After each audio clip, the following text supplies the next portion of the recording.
Welcome, dear friend. Have you ever wondered why some people recover quickly, while others with the same diagnosis suffer for years? Have you ever noticed how your body whispers before it shouts?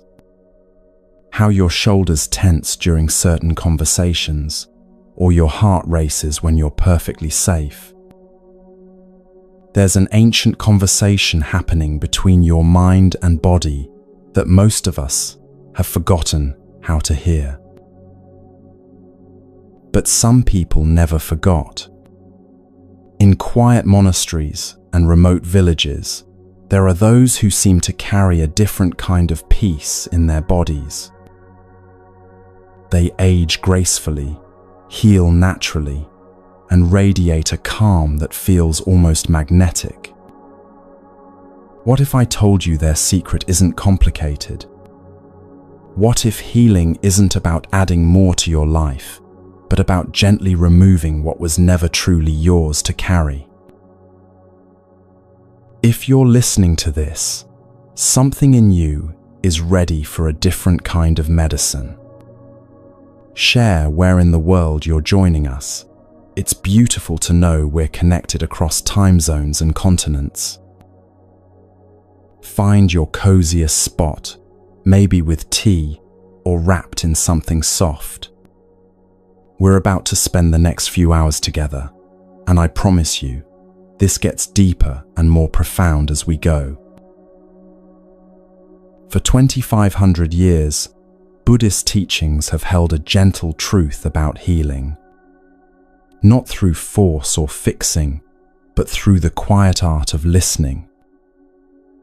Tonight, we'll discover 5 timeless principles that reveal how your mind, when properly aligned, can invite your body to heal itself. Stay with me. What comes next might just change how you heal forever.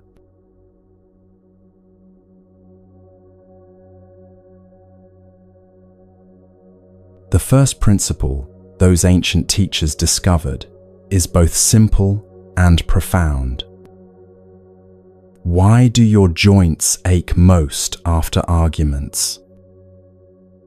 Why does your stomach twist into knots right before a difficult conversation you've been avoiding? These aren't coincidences, dear friend. Your body isn't malfunctioning. It's speaking a language older than words. Most of us have been taught to silence these whispers. We reach for pills to quiet the tension, distractions to numb the unease. But what if these sensations aren't problems to be solved, but messages to be heard? Let me share something that might sound familiar. There was a woman who carried an invisible weight in her chest for nearly 4 years. Not pain exactly, but a pressure, like something heavy was resting on her heart. She visited doctors, changed her diet, tried supplements. The tests came back normal, but nothing felt normal. One quiet evening, after a long day of searching for answers in all the wrong places, she finally sat still. No goal, no fixing, just breathing. And out of that stillness came a memory she hadn't touched in decades, the loss of her father, unprocessed grief, unspoken words. She wept, not like a dramatic movie scene, but quietly, dignified, like her body had finally been heard. Something miraculous happened the next morning. The tightness had softened. It didn't vanish completely, but it no longer screamed. It had been acknowledged, and that was enough to begin healing. The Buddha taught us something profound 2,500 years ago. Pain is inevitable, he said. Suffering is optional. But what he really meant was this: The body will experience discomfort, but when the mind resists it, labels it, fears it, that's when suffering arises. Here's the twist most people never hear. Healing doesn't begin when you do something. It begins when you stop doing and start feeling. When you stop asking, "How do I make this go away?" and start asking, "What are you trying to show me?" Think about the last time your back tensed up. Were you carrying more than just groceries? Consider how your stomach responds to certain people, certain conversations, certain memories. Your digestive system doesn't just process food, it processes life. So many of us walk through life, treating our bodies like battlefields. We try to conquer fatigue, numb pain, override tension. But the truth is, your body isn't fighting you, it's fighting for you. Every symptom is a signal. Every signal is a request. Please listen. In Zen Buddhism, we don't rush to fix. We learn to listen. Because sometimes pain is not the problem, it's the messenger. And messengers, when honored, often transform into healers. Imagine your body as a wise old friend who's been trying to get your attention for years. This friend doesn't speak in words but in sensations, in whispers, in gentle nudges.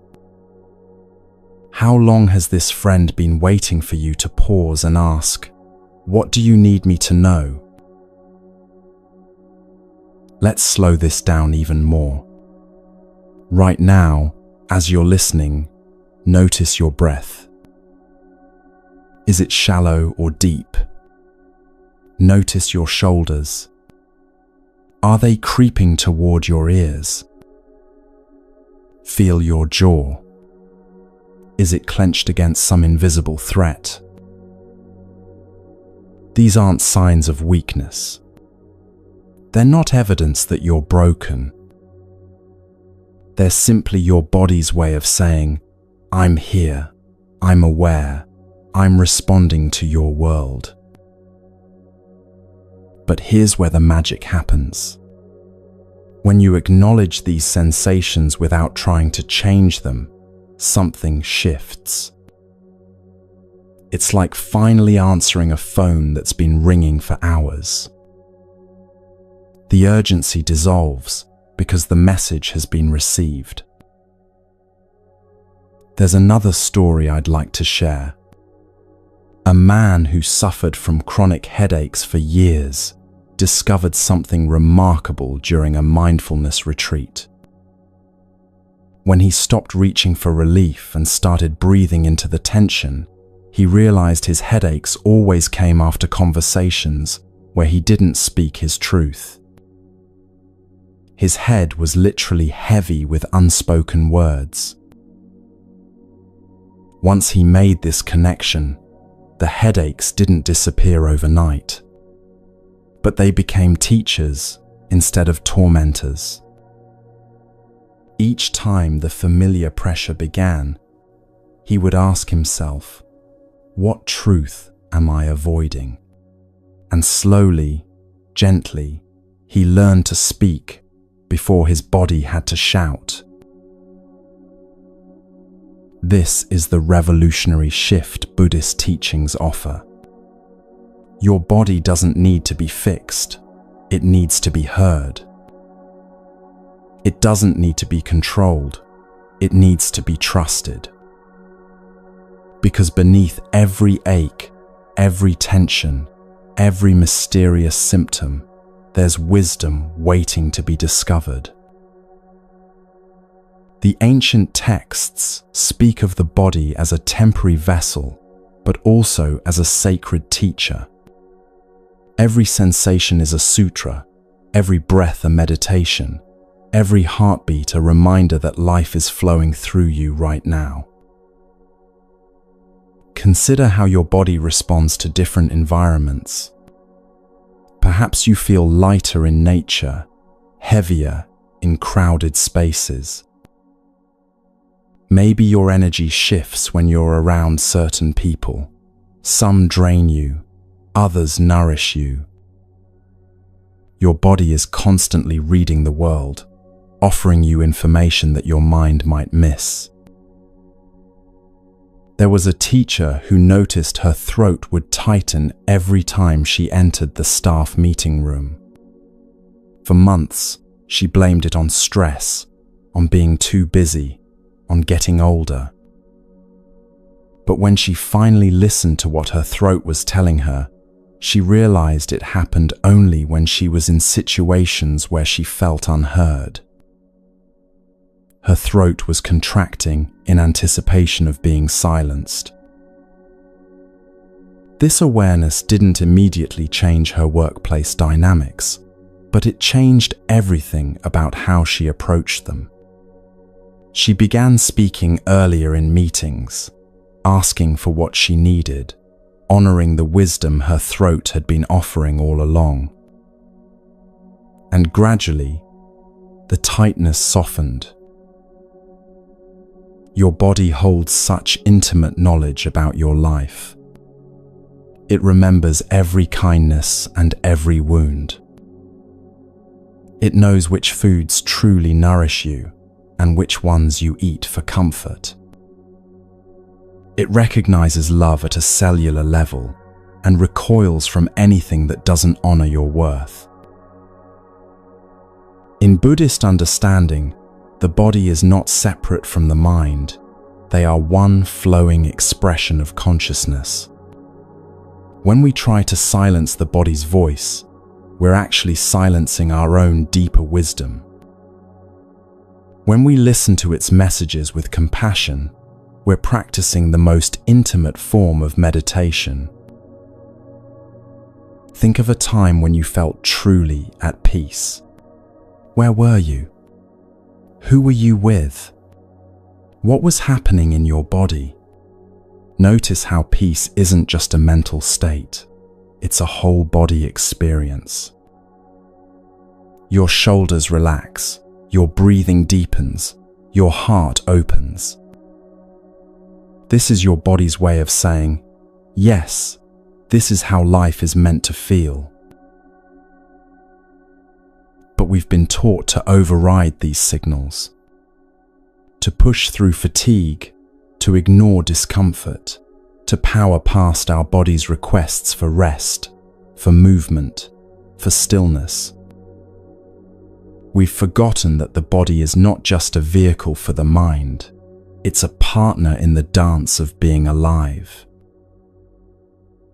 There's a beautiful practice in Zen called body scanning, not as a technique to fix anything, but as a way of saying hello.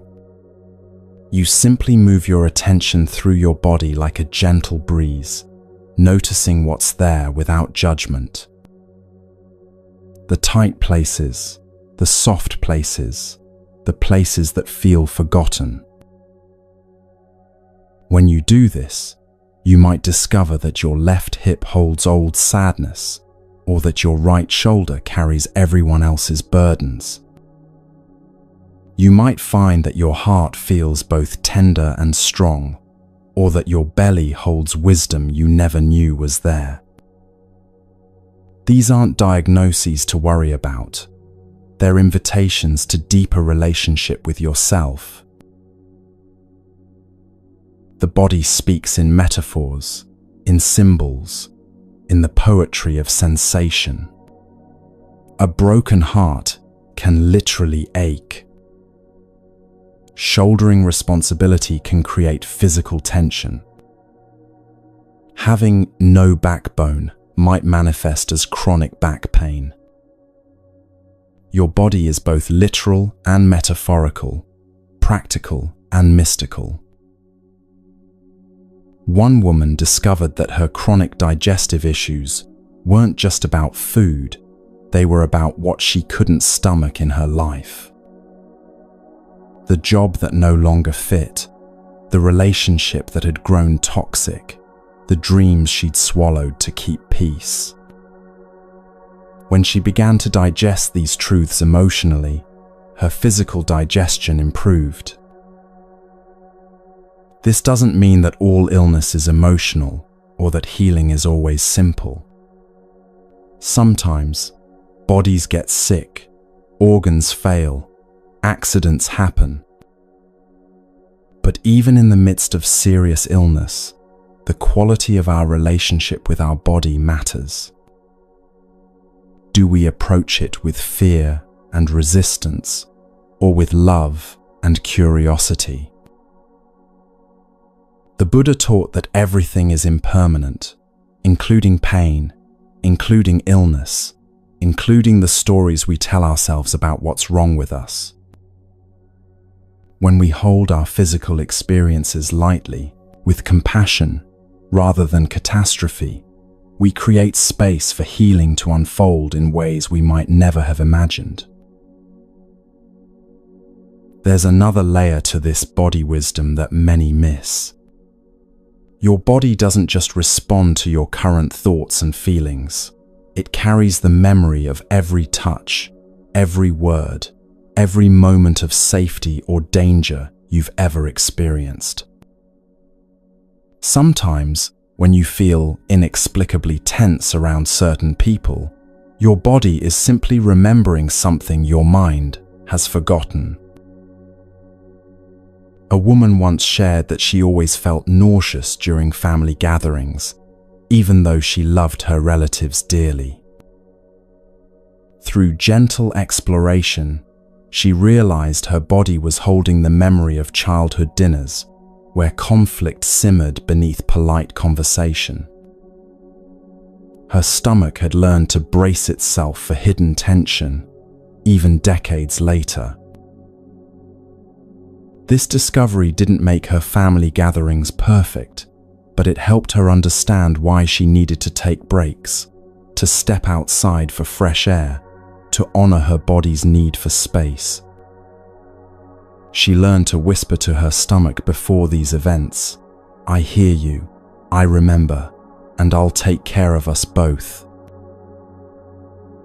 Your body is also incredibly responsive to beauty, to kindness, to moments of unexpected joy.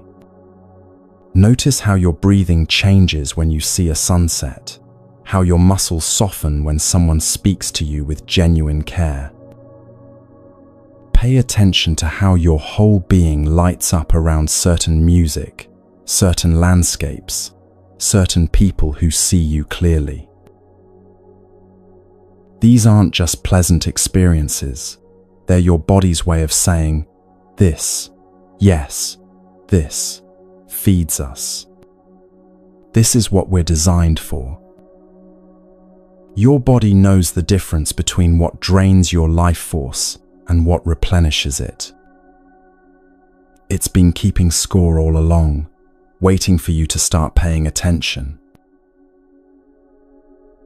In Zen monasteries, there's a practice called mindful eating, where each bite is experienced fully, the texture, the temperature, the way it settles in your stomach.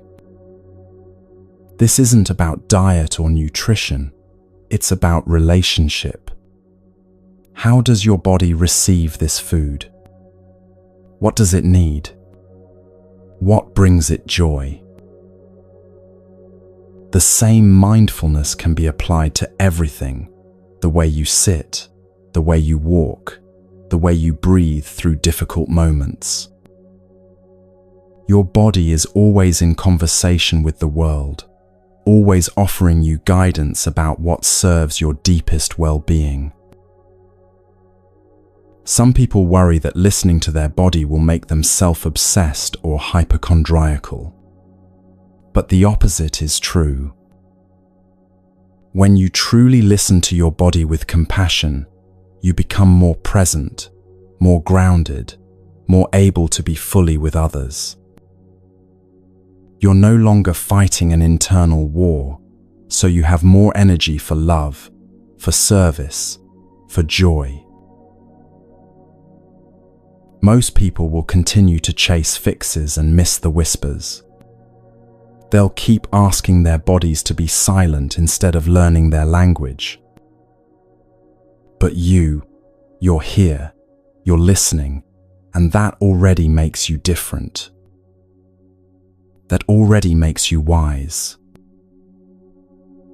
Your body has been your faithful companion since your first breath. It has carried you through joy and sorrow, celebration and loss. It has adapted, healed, grown, and changed with remarkable resilience.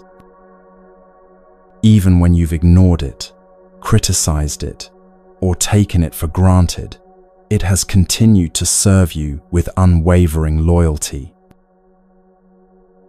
Think about this for a moment. Your heart has been beating without your conscious effort for years, decades perhaps. Your lungs have been breathing for you while you sleep, while you worry, while you dream. Your cells have been regenerating, your wounds have been healing, your immune system has been protecting you in ways you'll never fully comprehend.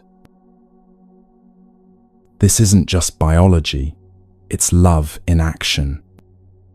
Your body loves you so completely that it continues to function even when you don't love it back. It forgives your neglect, your criticism, your impatience. It keeps hoping that one day you'll remember you're on the same team. Tonight, before you sleep, try something beautifully simple. Place your hand on your heart and close your eyes. Take 3 slow breaths and say quietly, "I'm here now." I hear you. See what rises. See what softens. See what your body has been waiting to tell you. You might feel nothing at first, and that's perfectly okay. Or you might feel everything at once: old grief, forgotten joy, unnamed longings. Whatever appears, simply breathe with it. Don't try to solve it or understand it completely.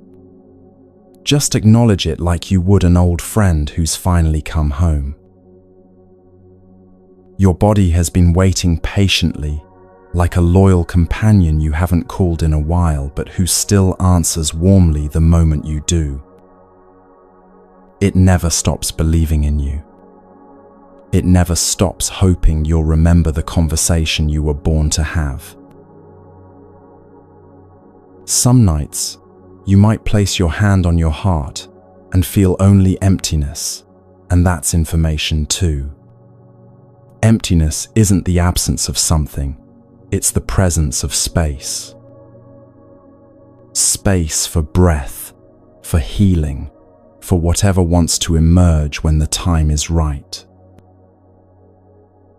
Other nights, you might be overwhelmed by what surfaces, waves of unexplained sadness, sudden anger, or deep gratitude.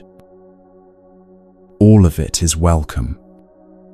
All of it is part of the conversation your body has been longing to have. But listening is only the beginning of this journey. Because here's what nobody tells you about the deeper pain we carry. Sometimes the heaviest burdens aren't the ones we can see. They're the emotions we've been carrying in silence for years, maybe even decades. And when we're ready to meet these hidden guests with compassion, that's when the real healing begins.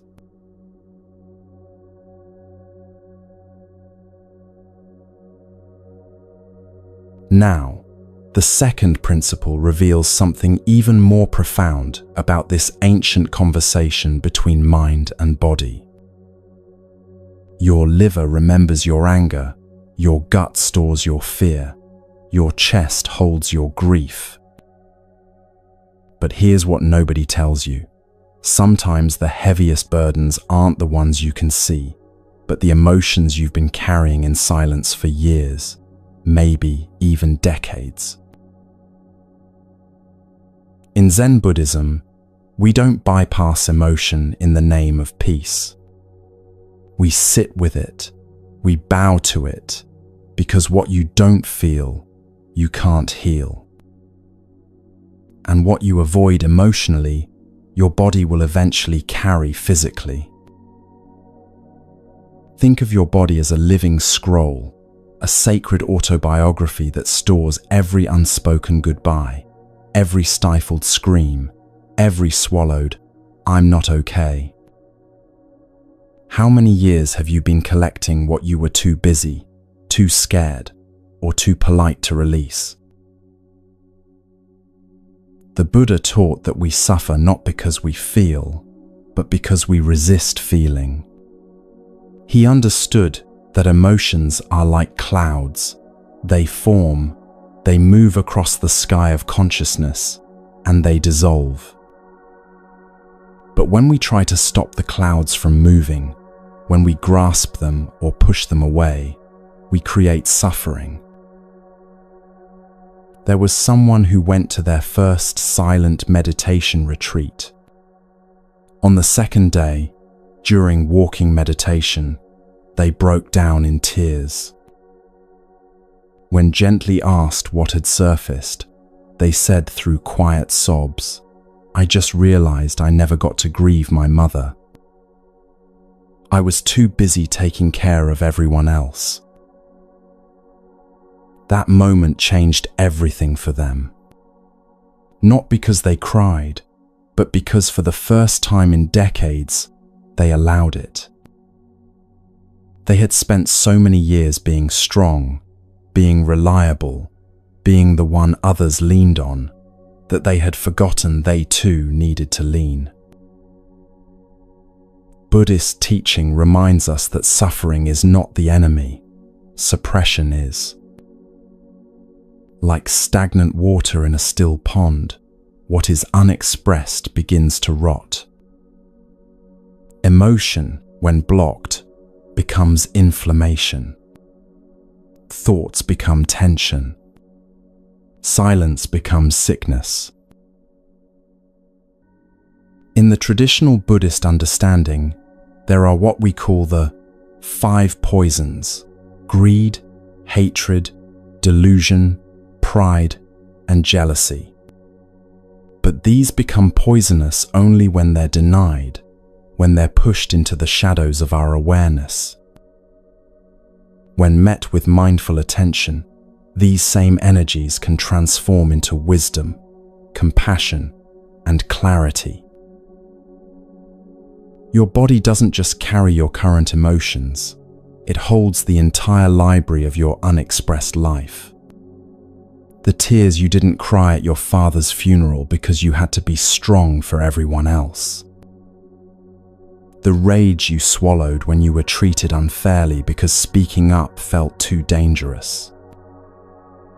The fear you've been carrying since childhood that whispers you're not enough, not safe, not worthy of love. Every culture has its own ways of teaching emotional suppression. Big boys don't cry. Good girls don't get angry. Don't be a burden. Keep your chin up. These well-meaning phrases create invisible cages around our emotional expression, teaching us that certain feelings are unacceptable. Imagine your body as a house, and every unspoken emotion as a box shoved into the attic. At first, there's plenty of room up there. You can pretend those boxes don't exist. But eventually, the weight of what's unspoken starts creaking through the floorboards. The house begins to sag under the burden of all those forgotten feelings. And one day, your body whispers, then speaks, then shouts, "Please, can we unpack some of these boxes? I'm getting tired of carrying what was never meant to be stored forever." The ancient Buddhist masters understood something profound about emotional energy. They knew that emotions are not solid things, but flowing energies that naturally want to move and transform. When we create dams in our emotional rivers, the water doesn't disappear. It backs up, creating pressure, flooding areas that were meant to stay dry. People often wonder, "But I've been ignoring this for years. How can feeling it now possibly help?" Here's the beautiful truth. Your body never stops believing in you. It waits patiently, like a loyal friend you haven't called in ages, but who still answers warmly the moment you do. There was someone who had been carrying chronic fatigue for years. No amount of rest seemed to restore their energy. During a meditation session, something unexpected happened. They began to weep, not from sadness, but from a release so profound it seemed to come from their very cells. For 30 minutes, they cried. Not the dramatic, cathartic crying you see in movies, but something deeper, like their body had finally been given permission to release decades of held breath. When the tears subsided, they said with wonder, "I feel like I just came back into my body for the first time in years." They didn't feel weak after this release. They felt real, alive, light, like they'd finally come home to themselves. Because once you've made peace with your pain, nothing can be used against you. In the Buddhist understanding, emotions are like weather patterns passing through the sky of your awareness. They arise, they peak, they dissolve, but only if you don't resist them. When we try to dam up our emotional rivers, they don't disappear. They flood the basement of our being. The ancient texts speak of emotions as messengers from the deep unconscious. Anger arrives to tell you when your boundaries have been crossed. Sadness comes to show you what you've lost and how deeply you've loved. Fear appears to point toward what matters most to you.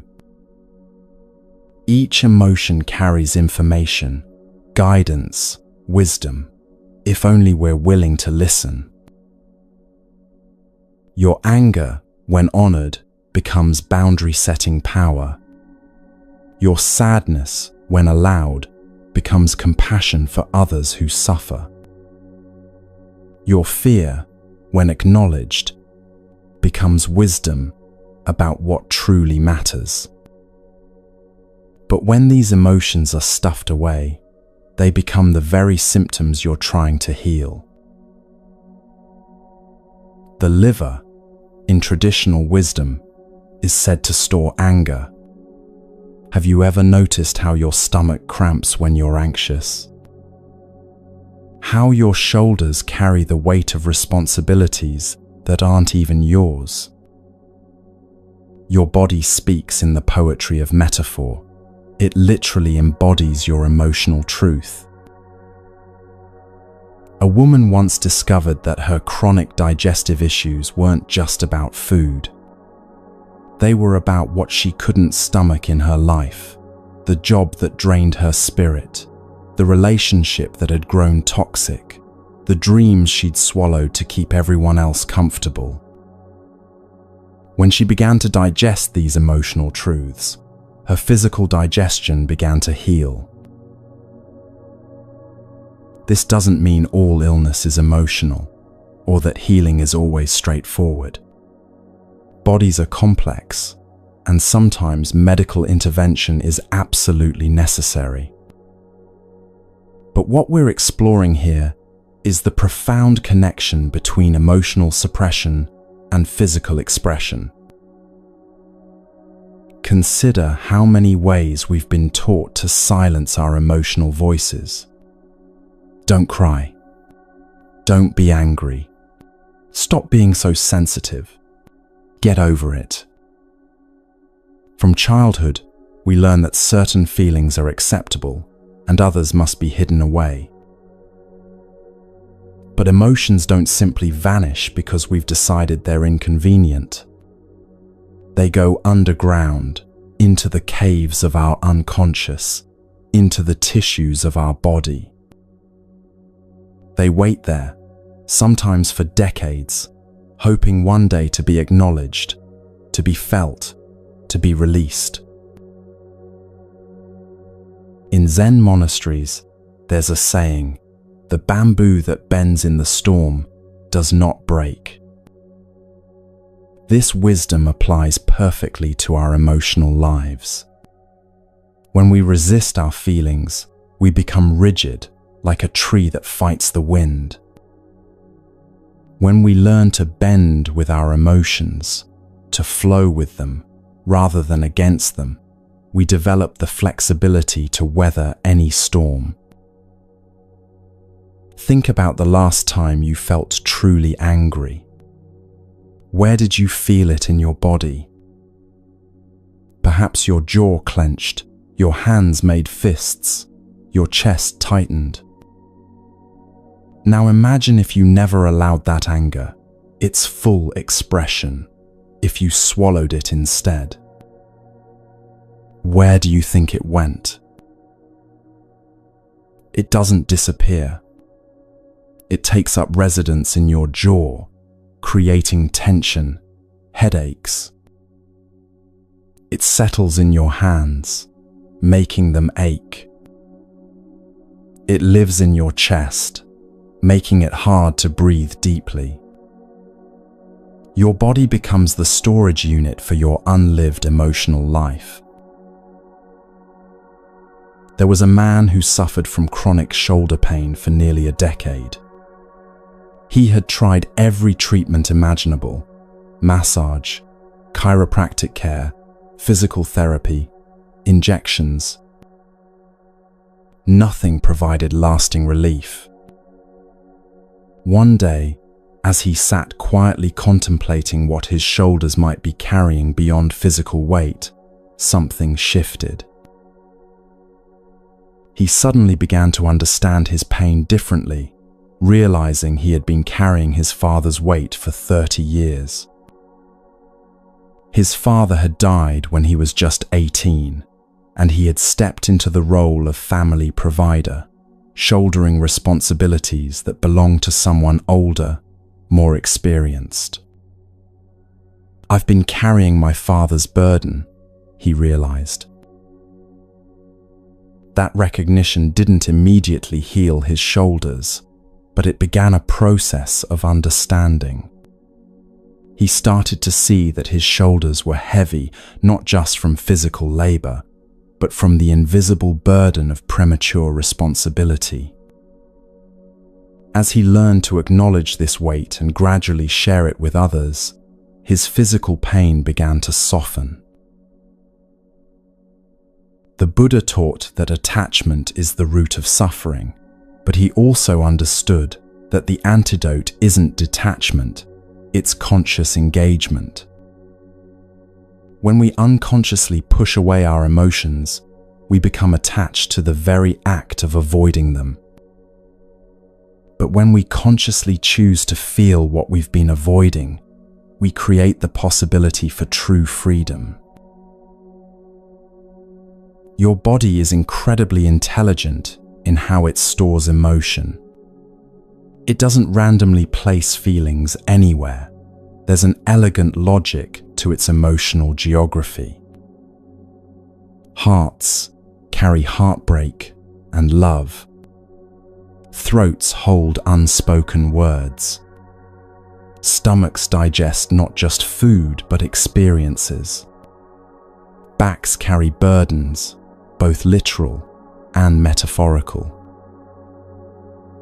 Ancient wisdom traditions speak of energy centers throughout the body, each one governing different aspects of emotional and spiritual life. The heart center holds love and grief. The throat center governs expression and truth.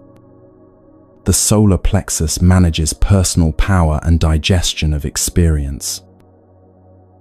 When emotions get stuck in these centers, they create the very symptoms we're trying to heal.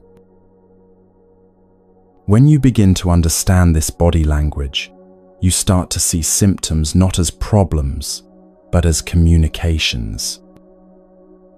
Your migraine might be asking, what thoughts are you thinking over and over that create this pressure? Your insomnia might be saying, what are you not ready to let go of and rest into?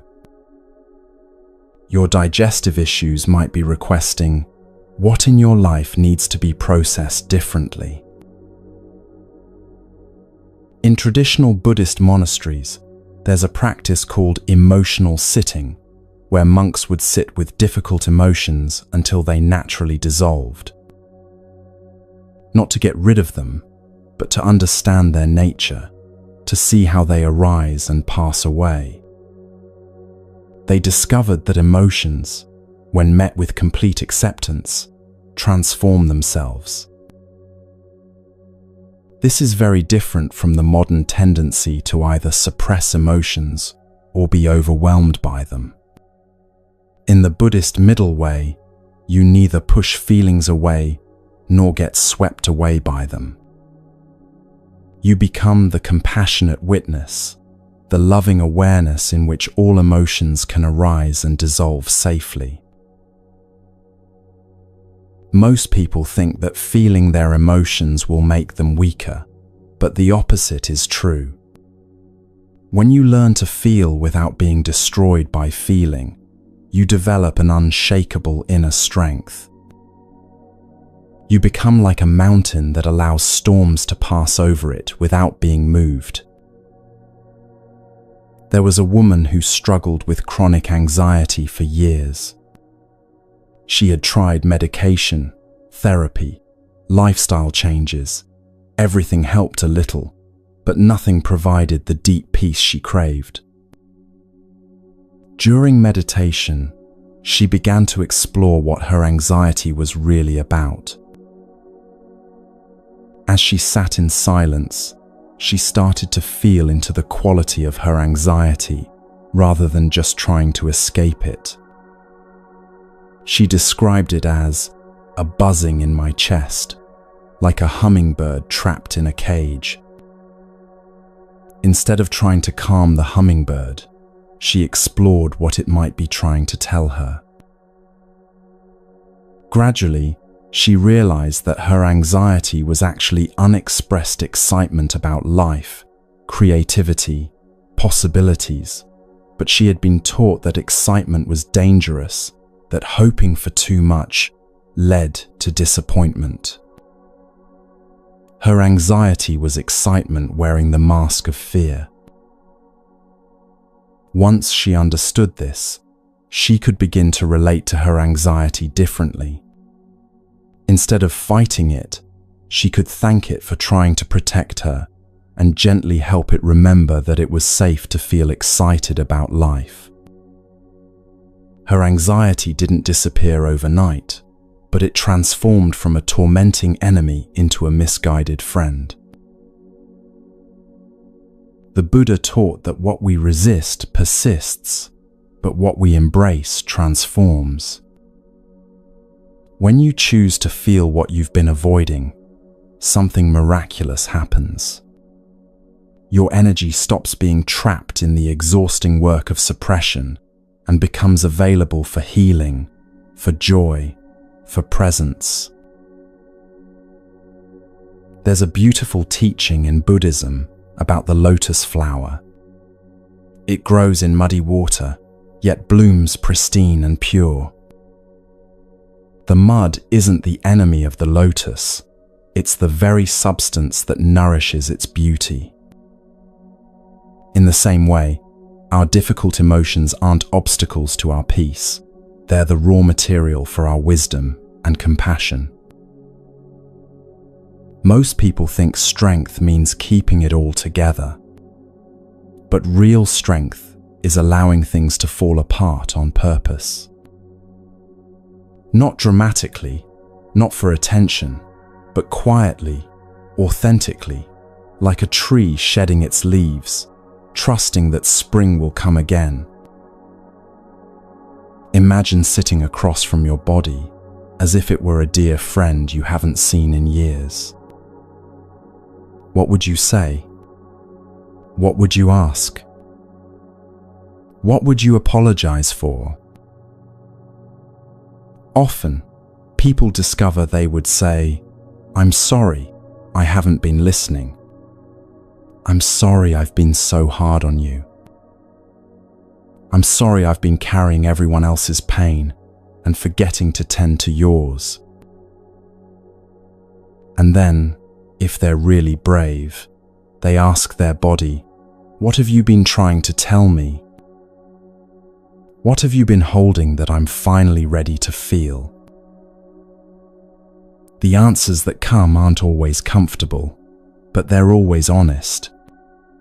I'm tired of being invisible. I'm angry about what happened when I was young. I'm grieving the life I thought I'd have. I'm afraid I'm running out of time. But here's what's beautiful about this practice. You don't have to solve these feelings or make them go away. You just have to acknowledge them, like welcoming unexpected guests into your home. Oh, grief, you're here. Come in. Sit down. What do you need me to know? When emotions are met with this kind of gentle curiosity instead of resistance, they often reveal their gifts. Grief shows you how deeply you've loved. Anger reveals where your boundaries have been crossed. Fear points to what matters most to you. In Zen, we speak of sitting with difficult emotions, not to wallow in them, but to honor them as teachers. When you stop running from your feelings, they stop chasing you. When you stop fighting your pain, it stops fighting back. There's an ancient Buddhist story about a farmer whose horse ran away. His neighbors said, "How terrible." The farmer replied, "Maybe." The next day, the horse returned with 3 wild horses. The neighbors said, "How wonderful." The farmer replied, "Maybe." This story continues, showing how each apparent blessing or curse transforms into its opposite. The wisdom here applies to our emotions. What we judge as negative emotions often carry gifts. What we celebrate as positive emotions sometimes need balance. When we stop labeling our feelings as good or bad and simply meet them with curiosity, we discover the wisdom they all contain. Your emotional system is actually incredibly sophisticated. It's designed to help you navigate life, to signal when something needs attention, to motivate you toward what serves your well-being. But when emotions get stuck, they can't fulfill their natural function. They become like a fire alarm that never turns off, even when there's no fire. A man once described his chronic irritability as living with a smoke detector that beeps constantly. Through gentle self-exploration, he discovered that his irritability was actually old grief that had never been allowed to be sad. Grief that couldn't be felt had transformed into anger that couldn't be soothed. When he finally allowed himself to feel the sadness beneath his anger, something beautiful happened. His irritability didn't disappear completely, but it returned to its natural function as a signal rather than a constant state. He could feel angry when something genuinely needed his attention, and then let the anger go when its message had been received. Stories like this happen more often than you might think. Someone discovers they're not broken, just carrying years of unprocessed emotion in their body. Through gentle practice, they learn to create space for what they've been avoiding. And gradually, beautifully, they discover they're not broken at all. They're just human. Your emotions are not enemies to be conquered. They're not problems to be solved. They're the very aliveness flowing through you, asking only to be felt, acknowledged, honored. There's ancient wisdom in the phrase, "This too shall pass." Not as a way to bypass what you're feeling, but as a reminder that emotions are like waves. They rise, they crest, they fall. But only if you let them move through you instead of getting stuck in you. Sometimes people worry that if they start feeling their suppressed emotions, they'll never stop crying, or they'll be overwhelmed by rage, or they'll fall into a pit of sadness they can't climb out of. But this isn't what happens when emotions are met with mindful awareness. When you feel with presence, emotions move through you like water through a clear stream. When you feel with resistance, they get stuck like debris in a dam. The goal isn't to feel nothing, it's to feel everything with such spacious awareness that nothing can knock you off balance. In the Buddhist tradition, we often speak of the guest house of the heart.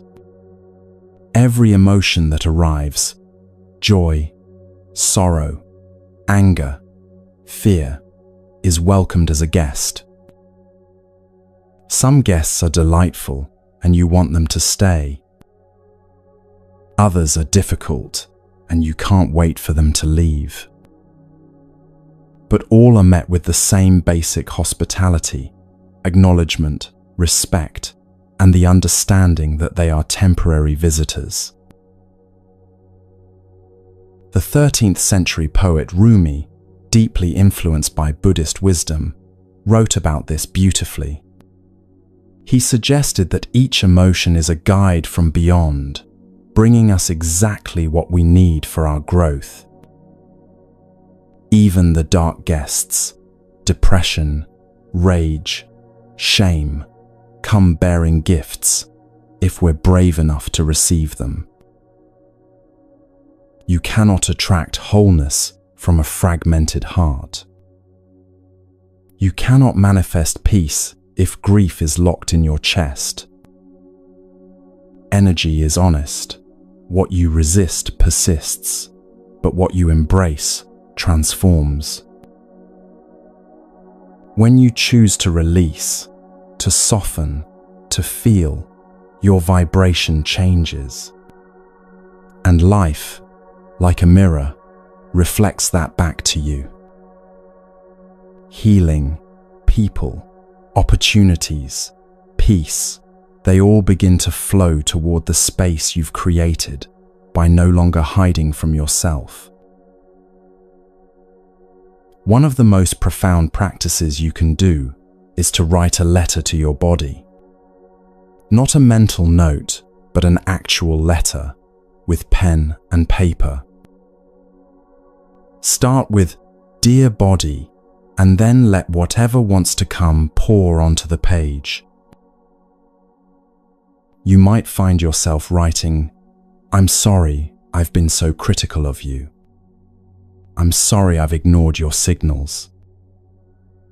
I'm sorry I've tried to silence you when you were trying to help me. Or you might write, thank you for carrying me through every day, even when I don't appreciate you. Thank you for healing my cuts, for breathing while I sleep, for holding my emotions when I didn't know how to hold them myself. And then, on a separate piece of paper, let your body write back to you. Put pen to paper and see what wants to emerge. Don't think about it. Just let the words flow. You might be surprised by what your body has to say.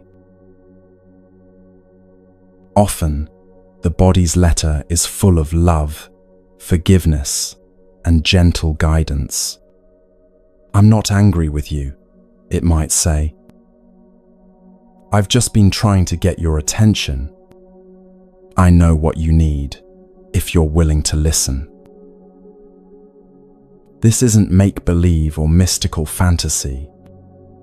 This is your own inner wisdom speaking, the part of you that knows exactly what you need for healing, but has been waiting for permission to be heard. Many people discover that their body's letter contains practical guidance. Rest more. Move gently. Say no to what drains you. Seek out what brings you joy. Stop carrying other people's emotions. Remember that you are worthy of care. In Zen Buddhism, we understand that the body is not separate from Buddha nature, it is an expression of it. When you honor your body's emotional wisdom, you're not being self-indulgent. You're practicing the most intimate form of compassion. The tragedy is that most people will carry their emotional weights until the very end, never realizing they were optional burdens. They'll continue to medicate symptoms while ignoring the emotional causes. They'll keep asking their bodies to be silent instead of learning to speak their language. But you're different. You're here, listening, feeling something stir that perhaps you've kept quiet for too long. That's not a coincidence. That's your inner wisdom calling you home to yourself. Tonight, when the world grows quiet and you're alone with your thoughts, try placing both hands on your heart. Close your eyes and take 3 deep breaths. Ask quietly, what have you been holding for me? What are you ready to release? You might feel a wave of emotion, sadness you've been postponing, anger you've been swallowing, fear you've been carrying alone. Or you might feel nothing at first, and that's perfect too. Sometimes the body needs to trust that it's truly safe before it opens its vault of stored feelings. Whatever arises, breathe with it. Don't try to understand it or fix it or make it different. Just let it be there, like weather passing through the sky of your awareness. This isn't a breakdown, it's a breakthrough. This isn't falling apart, it's coming together. Your body is not your enemy. Your emotions are not your problems. They are the very aliveness flowing through you, the evidence that you are not a machine but a feeling, breathing, magnificently complex being who has survived everything life has given you so far. Once you've begun to release what you've been carrying, once you've started this sacred conversation with your own heart, something beautiful happens. you begin to discover that healing isn't just about letting go. It's also about where you choose to place your attention, moment by moment. And that brings us to the third principle, one of the most powerful medicines that has always been available to you, hiding in plain sight.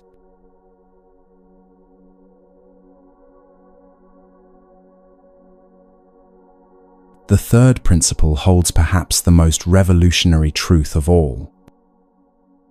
What if the cure isn't hidden in tomorrow's appointment, next year's wellness trend, or some distant moment when everything finally falls into place? What if healing isn't somewhere you're going, but somewhere you already are? What if everything you need is contained in this exact breath, this present heartbeat, this simple moment of being alive? In Zen Buddhism, we say, the past is memory, the future is imagination, but only the present is real. Yet most of us live as if the opposite were true. We replay yesterday's regrets like a broken film reel, or fast forward into tomorrow's worries that haven't even happened. Meanwhile, this moment, the only one that's actually real, slips by, unnoticed, like a friend we keep standing up. The Buddha discovered something extraordinary during his enlightenment under the Bodhi tree. He realized that all suffering comes from mental time travel. When the mind is fully present, when it stops its restless journey between past and future, something profound happens. Peace isn't something that arrives from somewhere else. It's what's revealed when the mental noise stops. Here's the twist that still surprises many people. Suffering doesn't just come from pain, it comes from being mentally absent when pain arises. When you're fully present with discomfort, something changes about its quality. It's still there, but the resistance to it, the story about it, the fear of it, all of that dissolves. Think about the last time you were completely absorbed in something beautiful. Perhaps watching a sunset, listening to music that moved you, or holding someone you love. In those moments, where was your anxiety? Where were your worries about the future or regrets about the past? They weren't gone because you solved them. They were gone because you were completely here. There's someone whose story illustrates this beautifully. For years, they had struggled with chronic pain and an anxious mind that never seemed to rest. One afternoon, feeling overwhelmed by both physical discomfort and mental chatter, they sat beneath an old Bodhi tree they had planted in their garden years before. They weren't trying to meditate or fix anything. They were simply too tired to keep fighting, too exhausted to maintain the constant effort of trying to be somewhere other than where they were. So, they just sat, watching the leaves move in the breeze, feeling their breath, listening to the subtle sounds of life around them. For the first time in months, maybe years, they weren't thinking about how to feel better. They weren't planning tomorrow or reviewing yesterday. They were simply present with what was actually happening right now. And in that stillness, something extraordinary occurred. The pain didn't disappear, but their relationship with it completely transformed. Instead of fighting against it, they found themselves breathing with it. Instead of fearing it, they discovered they could hold it with compassion. The anxiety didn't vanish, but it lost its grip. It became just another sensation moving through awareness, no more threatening than the sound of wind in the leaves. They realized something profound that day. For years, they had been adding their resistance to their pain, their worry to their discomfort, their stories to their sensations. They had been living not just with what was actually happening, but with all their thoughts about what was happening. And it was the thoughts about the experience, not the experience itself, that had been causing most of their suffering. This is what the Buddhist masters mean when they speak of presence as medicine.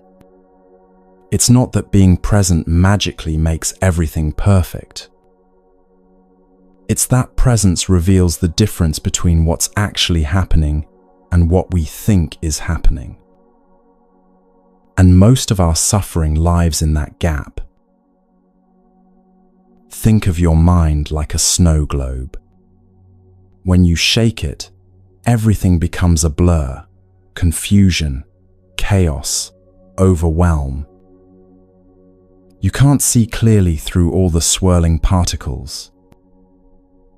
But when you stop shaking the globe, when you set it down and wait, the flakes slowly settle. Clarity returns. The scene that was always there beneath the storm reveals itself. Your mind works the same way. When you're constantly shaking it with worries about the future and regrets about the past, everything becomes cloudy.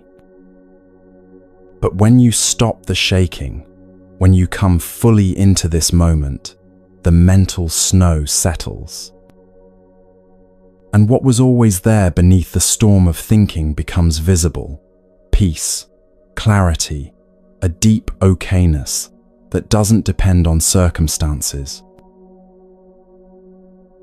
The beautiful thing about this moment is that it's always available. You don't need to earn it, achieve it, or wait for the right conditions. You don't need to be in a special place or have everything figured out. This moment is here whether you're washing dishes, sitting in traffic, or lying awake at 3 a.m. And here's something most people don't realize. You can practice presence anywhere, with anything. You can wash dishes with the same awareness that monks bring to meditation. Feel the warm water. Notice the texture of the soap. Be present with the simple act of cleaning. You can walk to your mailbox with complete attention, feeling your feet touch the ground with each step. In Buddhist monasteries, there's a practice called mindful work, where every daily task becomes an opportunity for meditation. Sweeping the floor, preparing food, tending the garden, all of these ordinary activities are approached with the same reverence as sitting meditation. The monks understand that presence doesn't require special circumstances. It transforms ordinary circumstances into something sacred. You can brush your teeth as if it were a sacred ritual. Feel the bristles, taste the toothpaste, notice the sensations in your mouth. You can drink your morning coffee like it's the most important thing you'll do all day. Because in those moments, when you're fully present, it actually is. This isn't about making every moment special or perfect. Some days, just brushing your teeth without checking your phone deserves a round of applause. Small wins matter. Tiny moments of presence add up. They create momentum, building your capacity to stay grounded, even when life gets turbulent.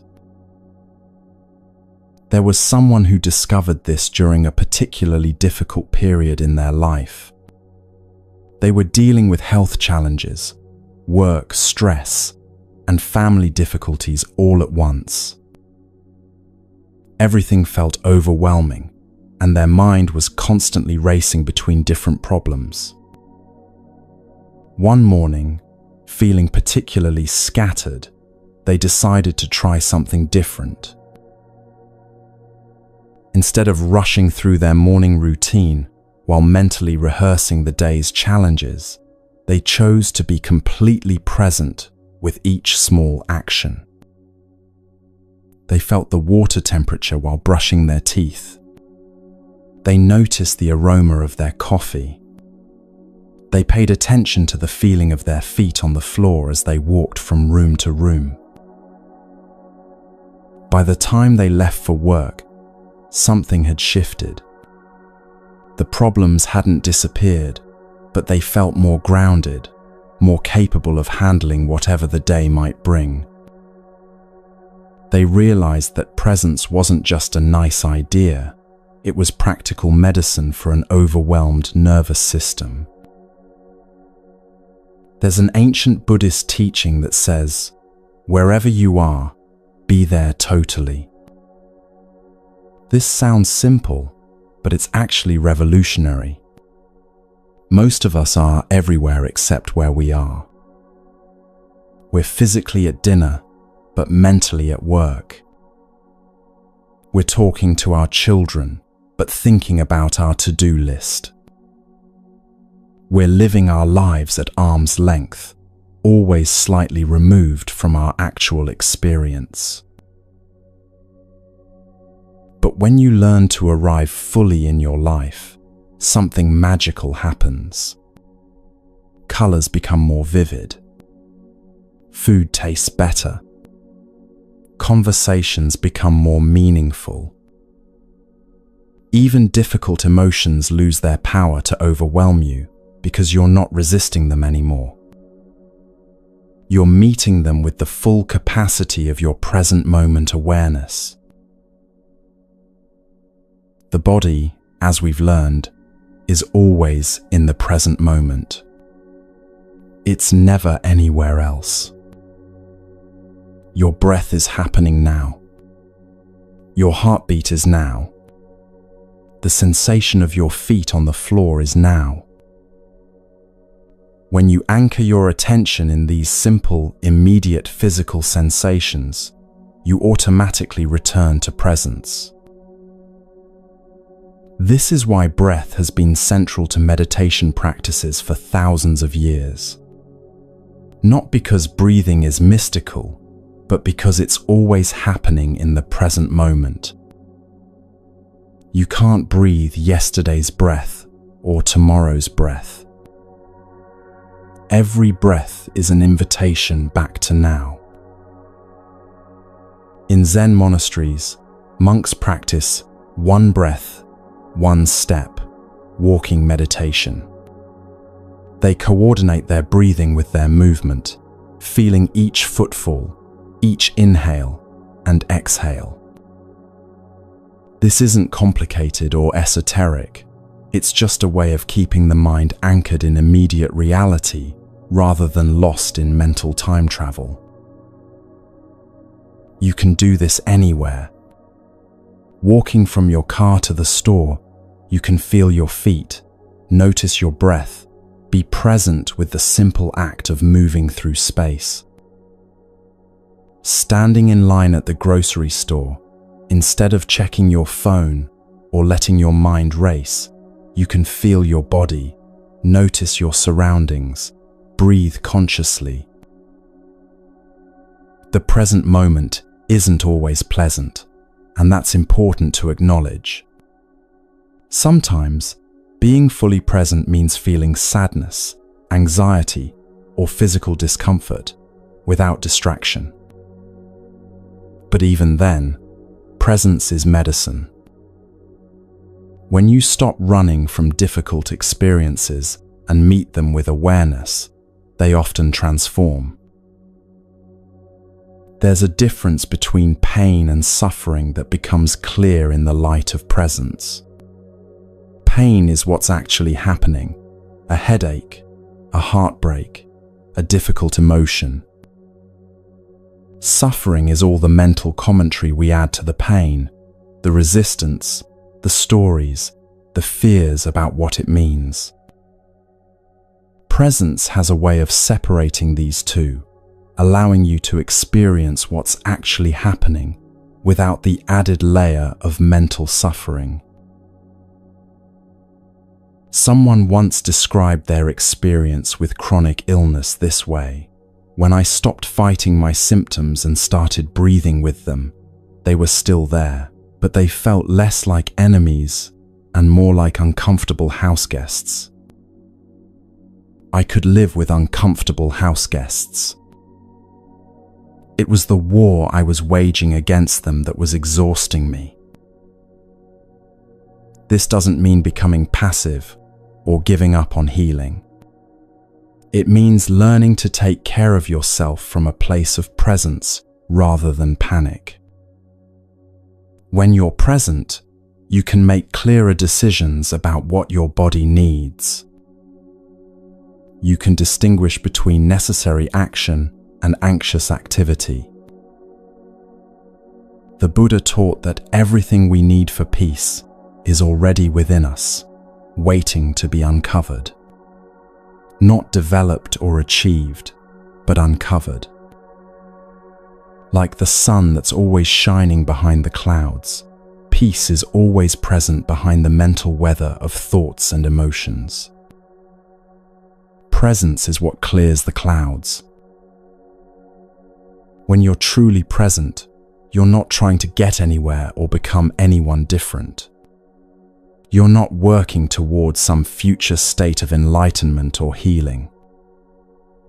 You're recognizing what's already here, already whole, already perfect in its imperfection. This can be a radical shift for those of us trained to always be improving, fixing, optimizing. The mind that's always trying to get somewhere else struggles with the invitation to simply be here. But that's exactly the invitation that leads to freedom. There's a traditional Buddhist meditation called just sitting, where the instruction is beautifully simple: sit and be present with whatever arises. No goal except presence itself. No technique except awareness. This practice reveals something profound, that presence itself is inherently healing, inherently peaceful, inherently whole. You don't need to sit on a meditation cushion to practice this. You can practice just being while folding laundry, waiting for the bus, or lying in bed before sleep.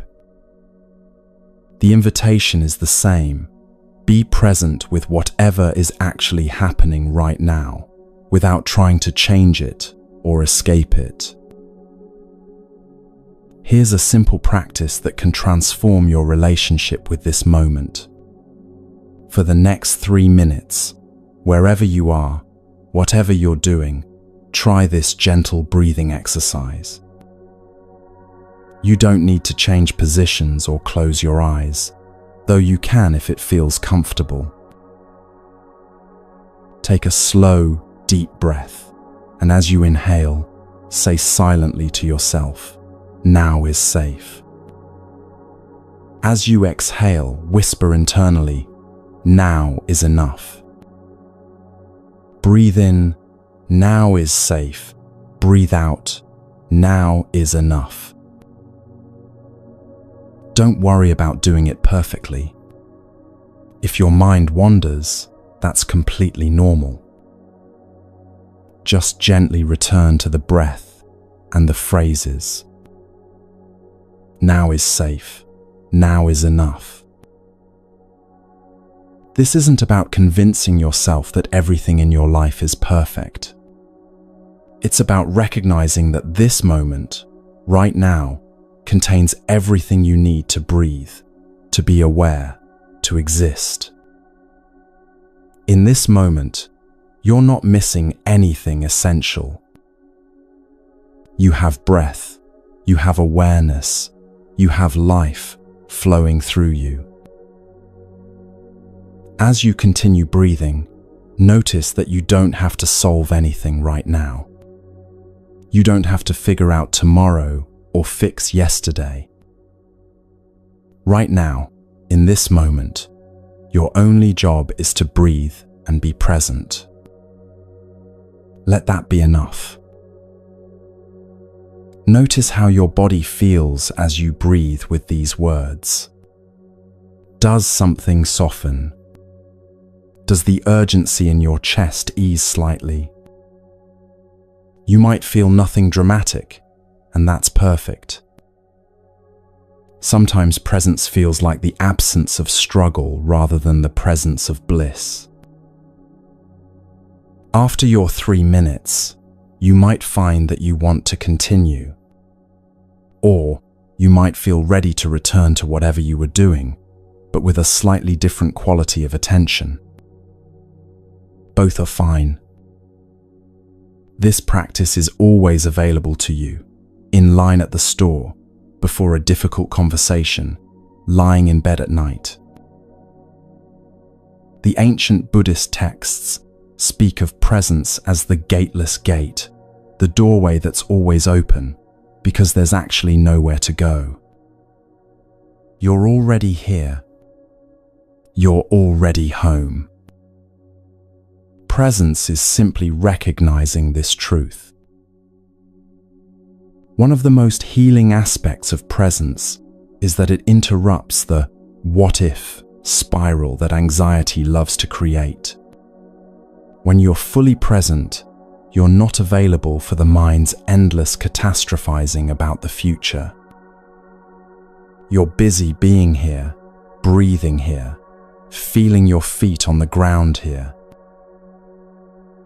This doesn't mean avoiding planning or being responsible about the future. It means doing your planning from a place of presence rather than panic. When you plan from presence, you make clearer decisions. When you plan from anxiety, you often create more problems than you solve. Someone once said that worry is like paying interest on a debt that may never come due. Presence is like returning to your actual bank balance, what's really here, what's really happening, what actually needs your attention right now. The more you practice presence, the more you realize how much energy you've been spending on mental time travel. All that energy that was tied up in regretting the past and worrying about the future becomes available for living your actual life. You have more energy for healing, for joy, for connection, for whatever this moment is asking of you. Presence also changes your relationship with waiting. Instead of waiting for the light to change, you can be present with the act of waiting. Instead of enduring a slow line at the post office, you can practice breathing, feeling your body, noticing your surroundings. Waiting stops being a problem and becomes an opportunity. There's a beautiful story of a Zen master who was asked by a student, "What is the secret of your peace?" The master replied, "I never leave where I am." This seems simple, but it points to something profound. Most of our suffering comes from mentally leaving where we are, escaping into regrets, projecting into fears, anywhere but here. There's a Zen saying, "You are perfect as you are, and you could use a little improvement." This captures the essence of present moment awareness beautifully. You don't need to be different to be worthy of love, peace, or healing. And at the same time, growth and change are natural parts of life. Presence holds both truths simultaneously. When you're present, you're not trying to maintain some special state or feeling. Presence isn't a mood that comes and goes. It's the awareness that's always here, the space in which all moods and feelings arise and pass away. You can be present with happiness, and you can be present with sadness. Both are welcome. This is why presence is such a reliable refuge. It doesn't depend on circumstances being a certain way. You can be present in a hospital room or a garden, during grief or celebration, in sickness or in health. Presence is always available because it's not something you create, it's something you already are. The body is your greatest teacher of presence. It's never worried about tomorrow's meeting or yesterday's mistake. It's always here, always now, always present. When you align your attention with your body's natural presence, you come home to yourself. Feel your hands right now. Notice the temperature, the texture of whatever they're touching. Feel your feet, whether they're bare or in shoes, whether you're sitting or standing. This is presence. Simple, immediate, always available. Notice your breath without trying to change it. Just observe the natural rhythm of inhaling and exhaling. This breath is happening now. It's never anywhere else. When you rest your attention here, you're practicing the most fundamental form of meditation. Presence isn't about having a quiet mind. Thoughts will continue to come and go. That's what minds do.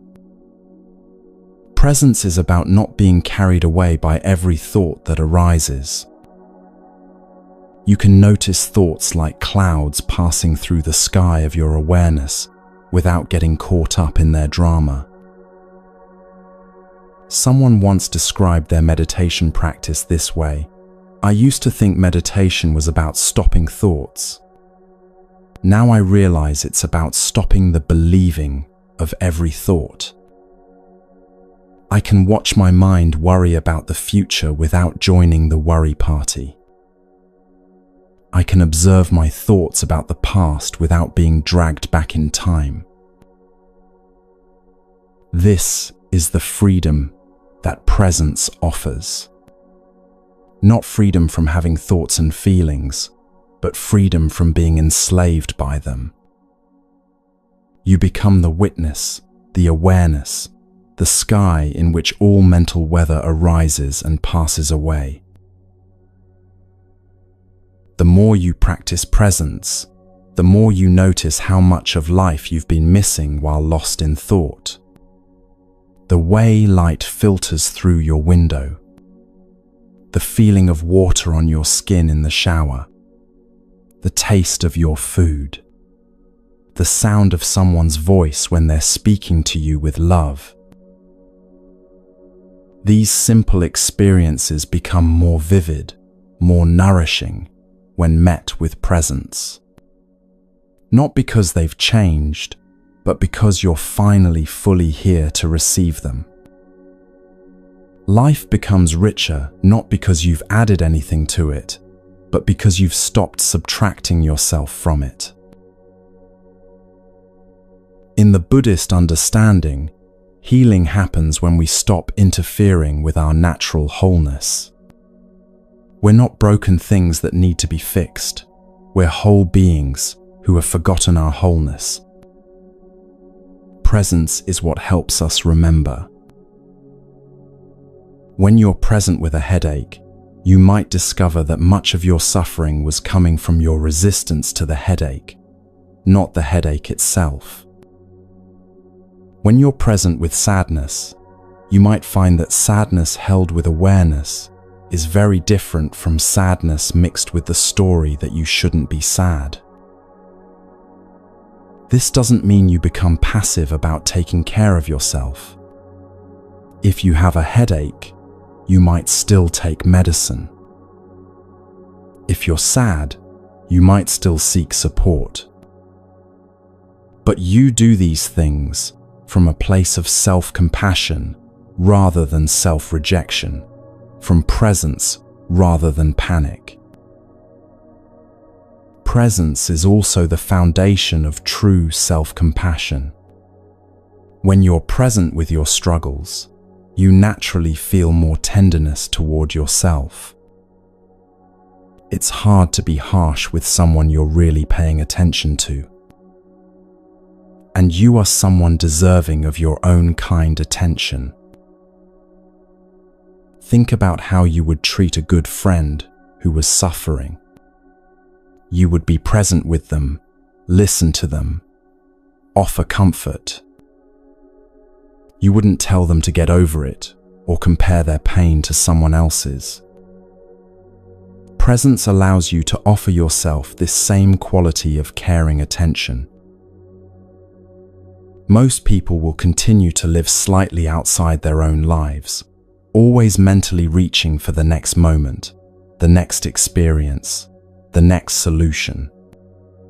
They'll miss the healing that's available right here, right now, in this breath, in this heartbeat, in this moment of being alive. But you're learning something different. You're discovering that you don't have to wait to arrive at your life.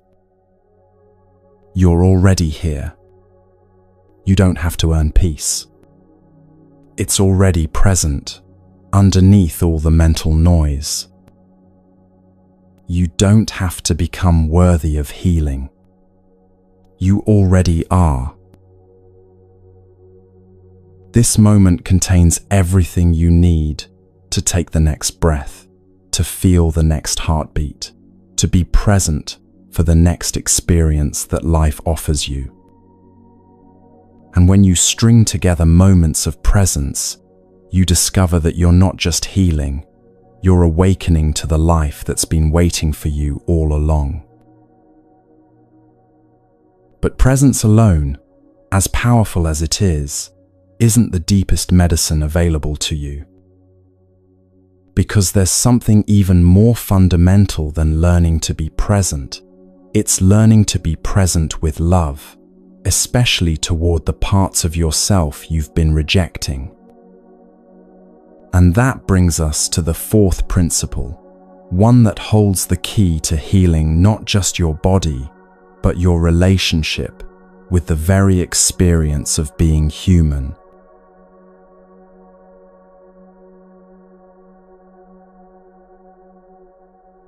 The fourth principle reveals something that might surprise you about the nature of aging itself. Have you ever noticed how quickly a child bounces back from a fall, but how slowly an adult recovers from a disappointment? A child scrapes their knee, cries for a moment, then runs off to play again. But we adults can carry the emotional bruises of disappointment for months, even years. What if the pain of growing older isn't coming from your body, but from the stories you've attached to it? What if it's not your joints that are aging fastest, or your memory, or your energy levels? What if it's your belief system? In Zen Buddhism, we understand that suffering is not caused by what happens to us, but by our attachment to how we wish things would stay. In our culture, we've been conditioned to worship youth, to chase it, inject it, filter it. But in the Buddhist understanding, impermanence isn't something to fear.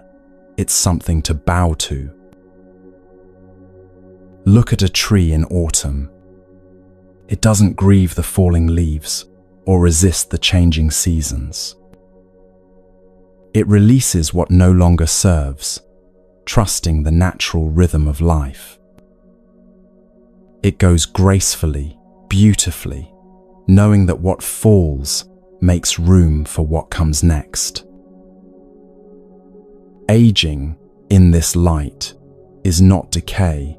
It's a return to essence, to clarity, to what truly matters. But the real suffering begins when we resist this natural unfolding.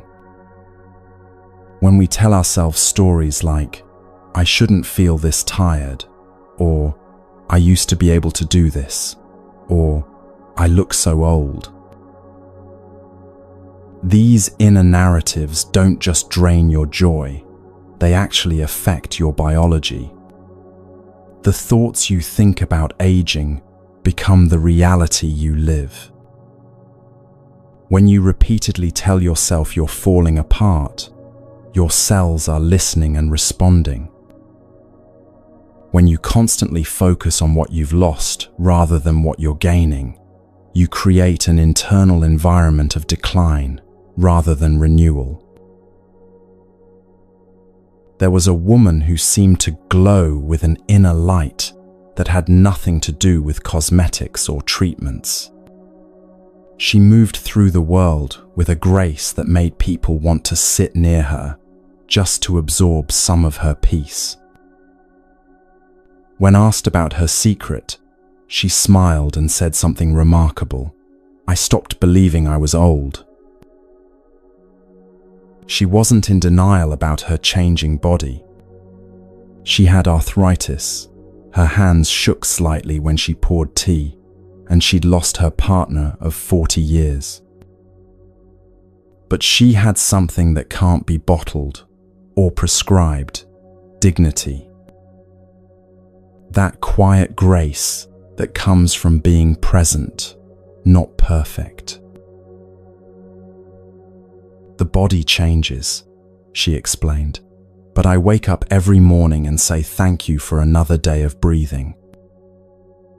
I don't say thank you because everything is perfect. I say thank you because I'm still here to experience imperfection, and that's a miracle."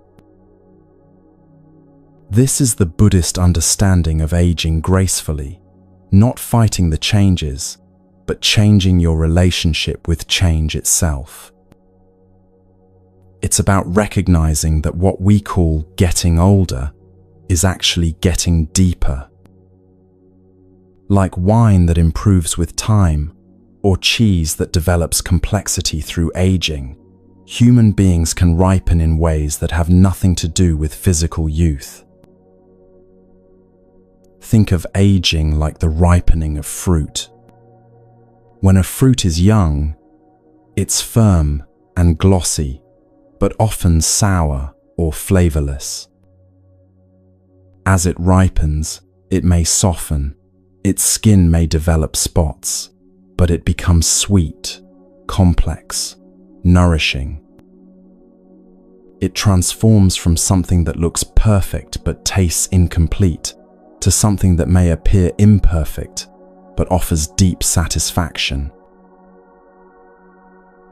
In the same way, your being is ripening. You're becoming medicine for others, wisdom for the world, depth for those who are still learning what it means to be human. But only if you choose to see it that way. Only if you stop measuring your worth by the standards of youth and start recognizing the gifts that come with having lived. There's a profound shift that happens when you realize that your value isn't diminishing with age, it's concentrating. Like essential oil distilled from countless flowers, your essence becomes more potent, more refined, more purely itself. The superficial aspects of personality fall away, revealing the core of who you truly are. A man once described this transformation. In my 20s, I was trying to be impressive. In my 30s, I was trying to be successful. In my 40s, I was trying to be right. But now, in my later years, I'm finally trying to be real. And being real, I've discovered, is the most attractive thing of all. This authenticity that often emerges with age is a direct result of having less energy to waste on pretense. When you know your time and energy are precious, you become more selective about how you spend them. You stop performing for audiences that don't matter and start living for what does. Of course, ripening doesn't mean we love every creak, every grey hair, every moment when our bodies remind us they're not 20 anymore. Let's be honest, some mornings feel like a game of, what new sound will my body make today? But that's where humor becomes medicine, where acceptance becomes freedom. When you stop resisting the natural changes of aging and start approaching them with curiosity, even affection, something shifts. That ache in your knee becomes a weather predictor. Those laugh lines become a map of all the joy you've experienced. That slower pace becomes an invitation to notice things you missed when you were rushing through life. The Buddha taught that everything is impermanent, including our physical forms. But he also taught that within impermanence lies the seed of freedom. When you truly accept that your body will change, that your energy will shift, that your face will show the passage of time, you stop wasting precious energy fighting the inevitable.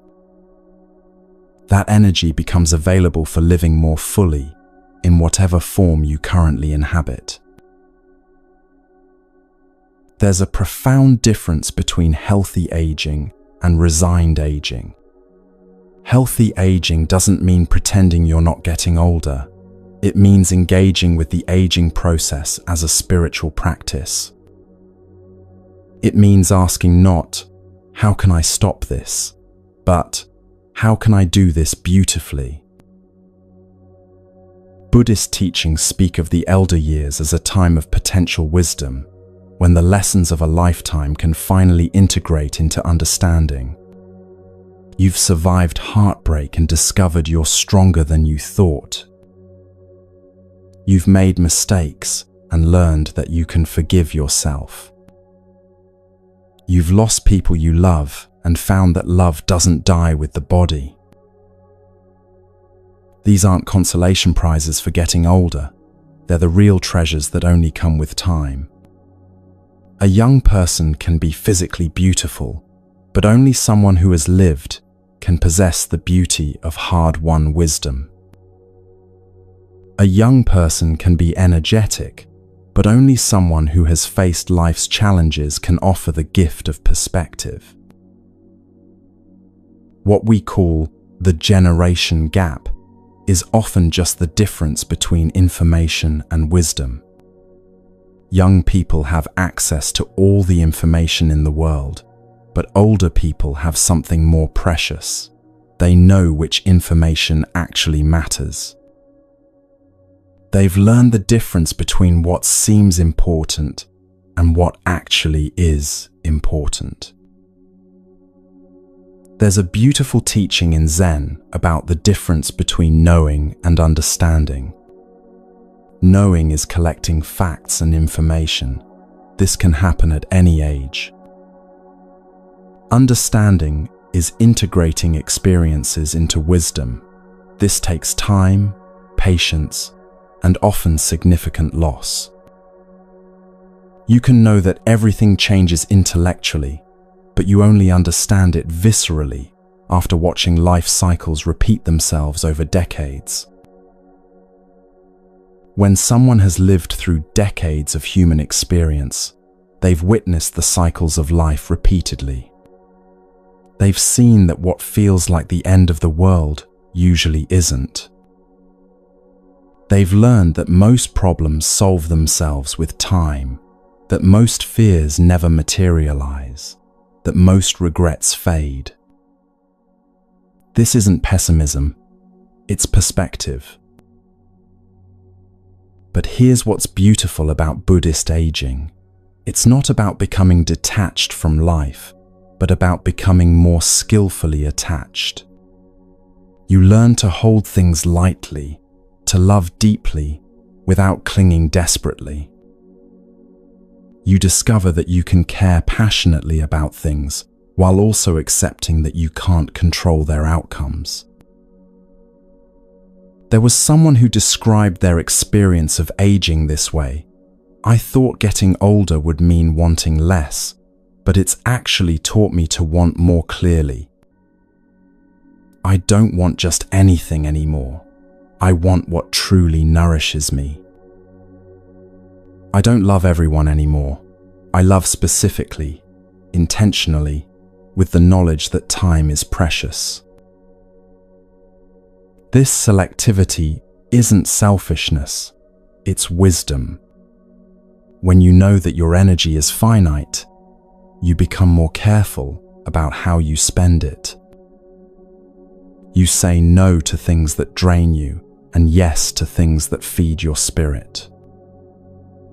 You choose quality over quantity in relationships, experiences, commitments. The Buddhist concept of beginner's mind becomes even more valuable as we age. Instead of assuming you know how things work because you've lived longer, you maintain curiosity about life's ongoing mysteries. You approach each day with the understanding that there's still more to learn, more to discover, more to experience. Some of the most inspiring people are those who remain students of life, regardless of their age.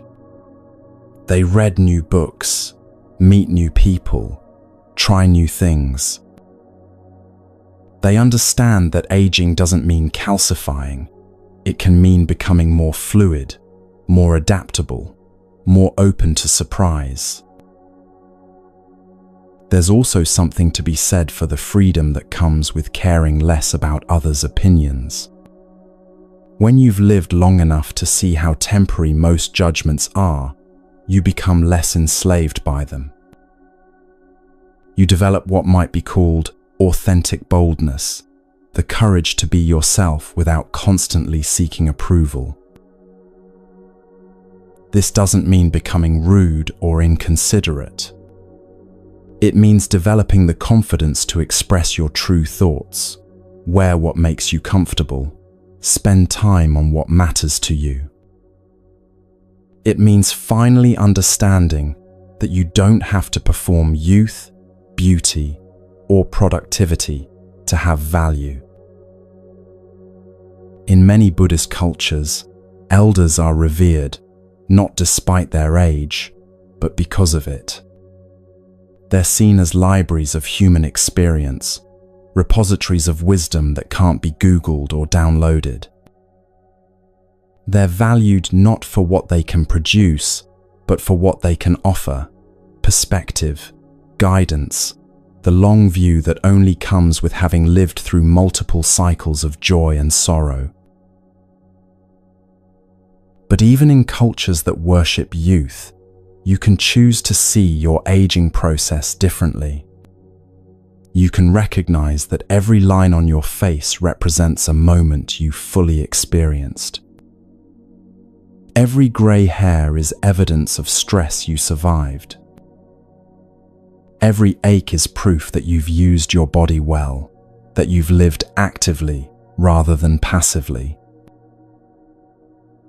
The stories we tell ourselves about aging become the reality we inhabit. If your internal narrative is "I'm falling apart," that becomes your lived experience. If your story is "I'm becoming more myself," that shapes how you move through the world.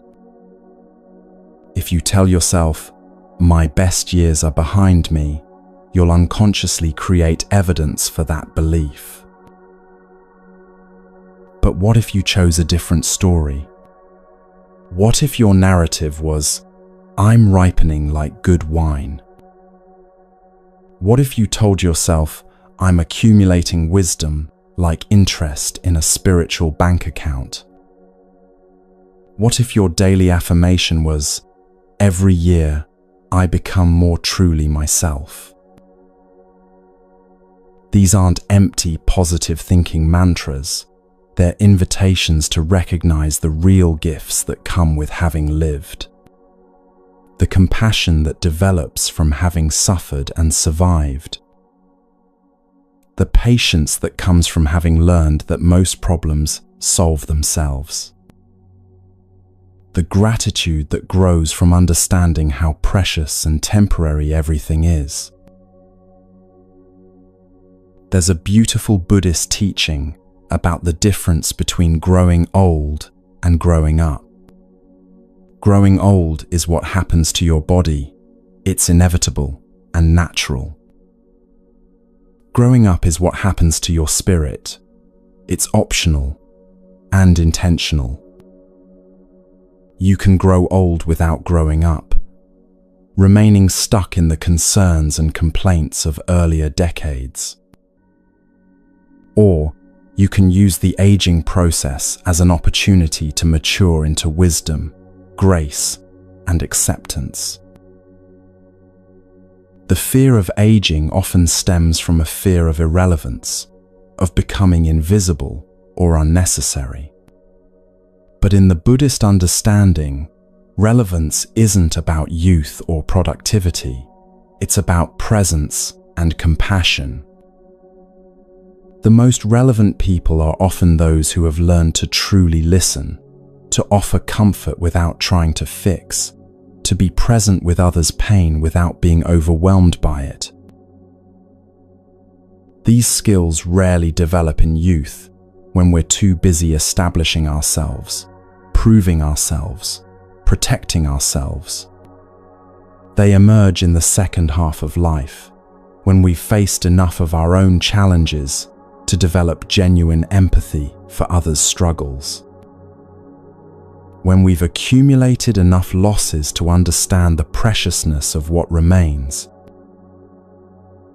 Your body is not betraying you as you age. It's initiating you into a deeper understanding of what it means to be human. It's teaching you that strength isn't just physical, that beauty isn't just external, that value isn't just productive. It's showing you that you can be powerful even when you're not dominant, beautiful even when you're not flawless, valuable even when you're not producing. The creaking joints, the slower reflexes, the need for reading glasses, these aren't signs of failure. They're invitations to develop other capacities. When your body moves more slowly, you have time to notice things you missed before. When your physical strength diminishes, you might discover emotional or spiritual strengths you never knew you had. There's wisdom in the way trees age, growing wider rather than taller, developing deep root systems that can weather any storm. Human aging can work the same way. You might not reach as high as you once did, but you can develop depths of character that make you unshakable. You can grow rings of wisdom like a tree grows rings of age, each year adding complexity and strength to your inner structure. Many people report that their greatest years began when they stopped trying to be who they thought they should be and started being who they actually are. This often happens in the second half of life, when the pressure to prove yourself diminishes and the freedom to express yourself increases. When you care less about impressing others and more about being authentic with yourself. A woman once shared her experience. "I spent the first half of my life collecting achievements like trophies, thinking they would make me worthy of love. But in my later years, I discovered that I was worthy of love simply because I existed. That realization freed me to finally start living for joy rather than approval." The Buddhist path teaches that liberation isn't about escaping the human condition, but about embracing it fully. This includes embracing the aging process as part of the natural flow of existence. When you stop fighting reality and start flowing with it, you discover energies you never knew you had. Some of the most vibrant people are those who have made peace with their changing bodies and found new ways to express their aliveness. They might not run marathons anymore, but they create art. They might not party until dawn, but they wake early to watch sunrises. They might not chase adventures, but they savor simple pleasures with an intensity that younger people rarely achieve. There's a grace that comes with accepting your limitations rather than constantly fighting them. When you stop exhausting yourself trying to be 20 again, you have energy available for being fully who you are now. When you stop measuring yourself against your younger self, you can appreciate the unique gifts of your current self. The morning question changes from, "How can I look younger today?" to, "How can I be more myself today?" The focus shifts from hiding evidence of aging to celebrating evidence of having lived fully. The goal becomes not to turn back time, but to make the most of the time that remains. Buddhist teachings remind us that this life is temporary, that our bodies are on loan, that our time here is limited. This isn't meant to be depressing, it's meant to be motivating. When you truly understand the temporary nature of existence, every day becomes precious. Every conversation becomes meaningful. Every experience becomes sacred because you know it won't last forever. The aging process can be your greatest teacher of impermanence, showing you in real time how everything changes, how nothing stays the same. This can be liberating rather than frightening when you realize that the difficult things in your life are also impermanent. The pain you're feeling now will change. The circumstances that seem overwhelming today will shift.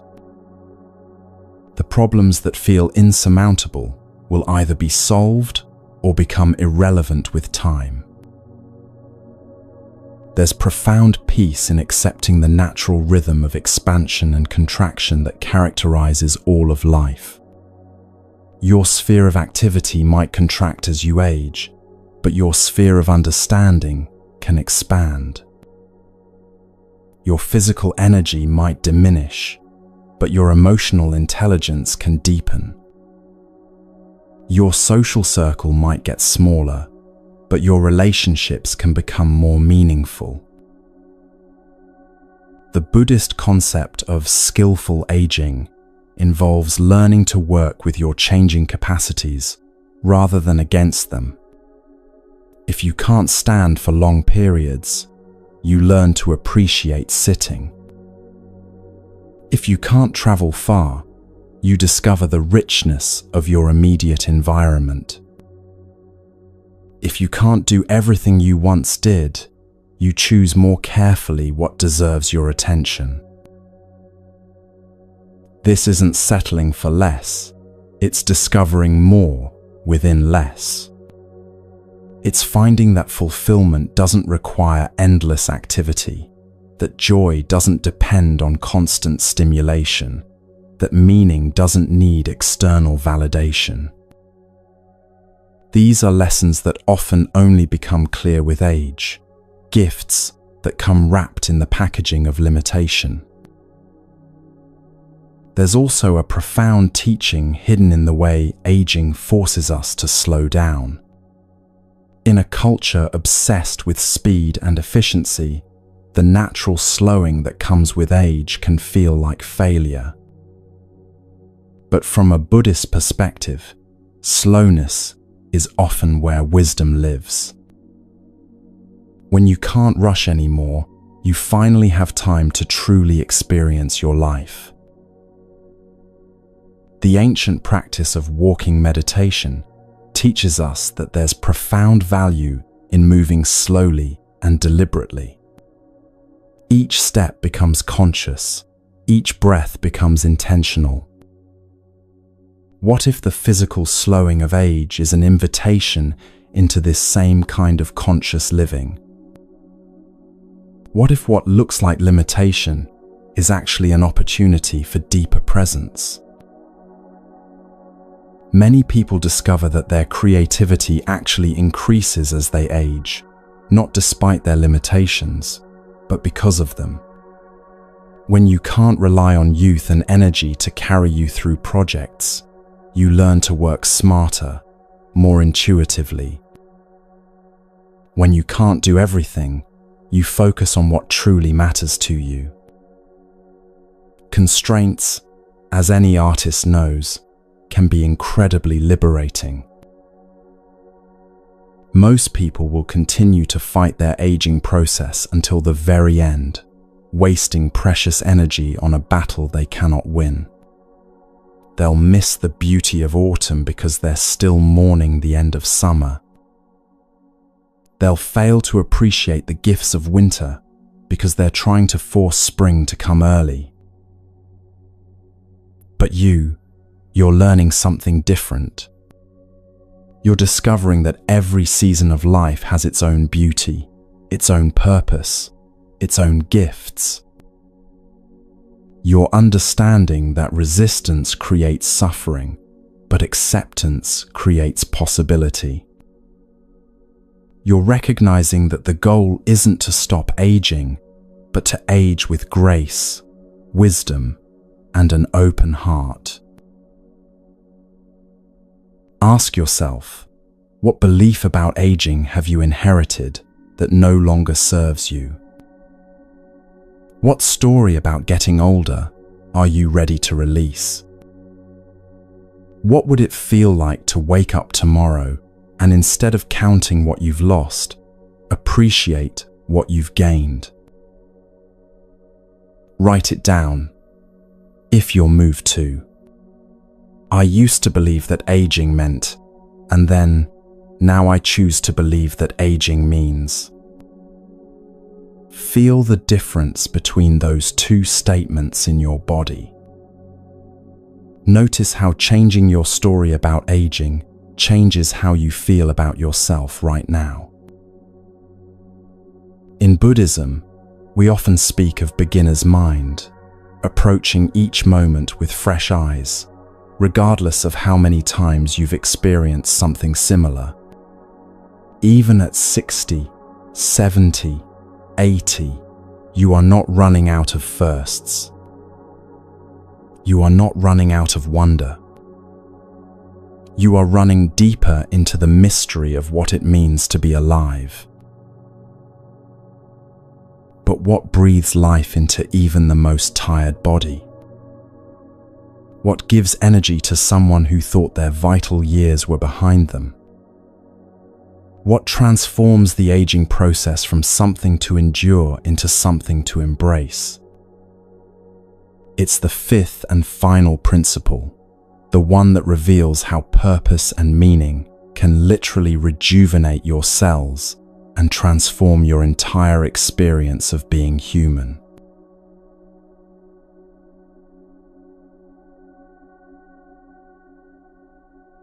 The fifth and final principle holds the most transformative truth of all. People don't die of illness, they die of hopelessness. They don't fade away because their bodies give out.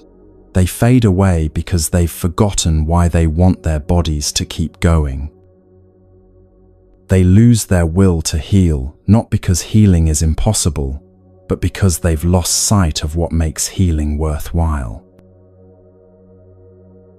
In Buddhism, there's a teaching called right livelihood, not just about your job, but about the energy behind everything you do. It's the understanding that when your actions align with your heart, when your days serve something larger than your immediate comfort, peace follows naturally. And that peace, dear friend, is profoundly healing. But let me be clear about something. Purpose doesn't have to be grand or public or impressive to others.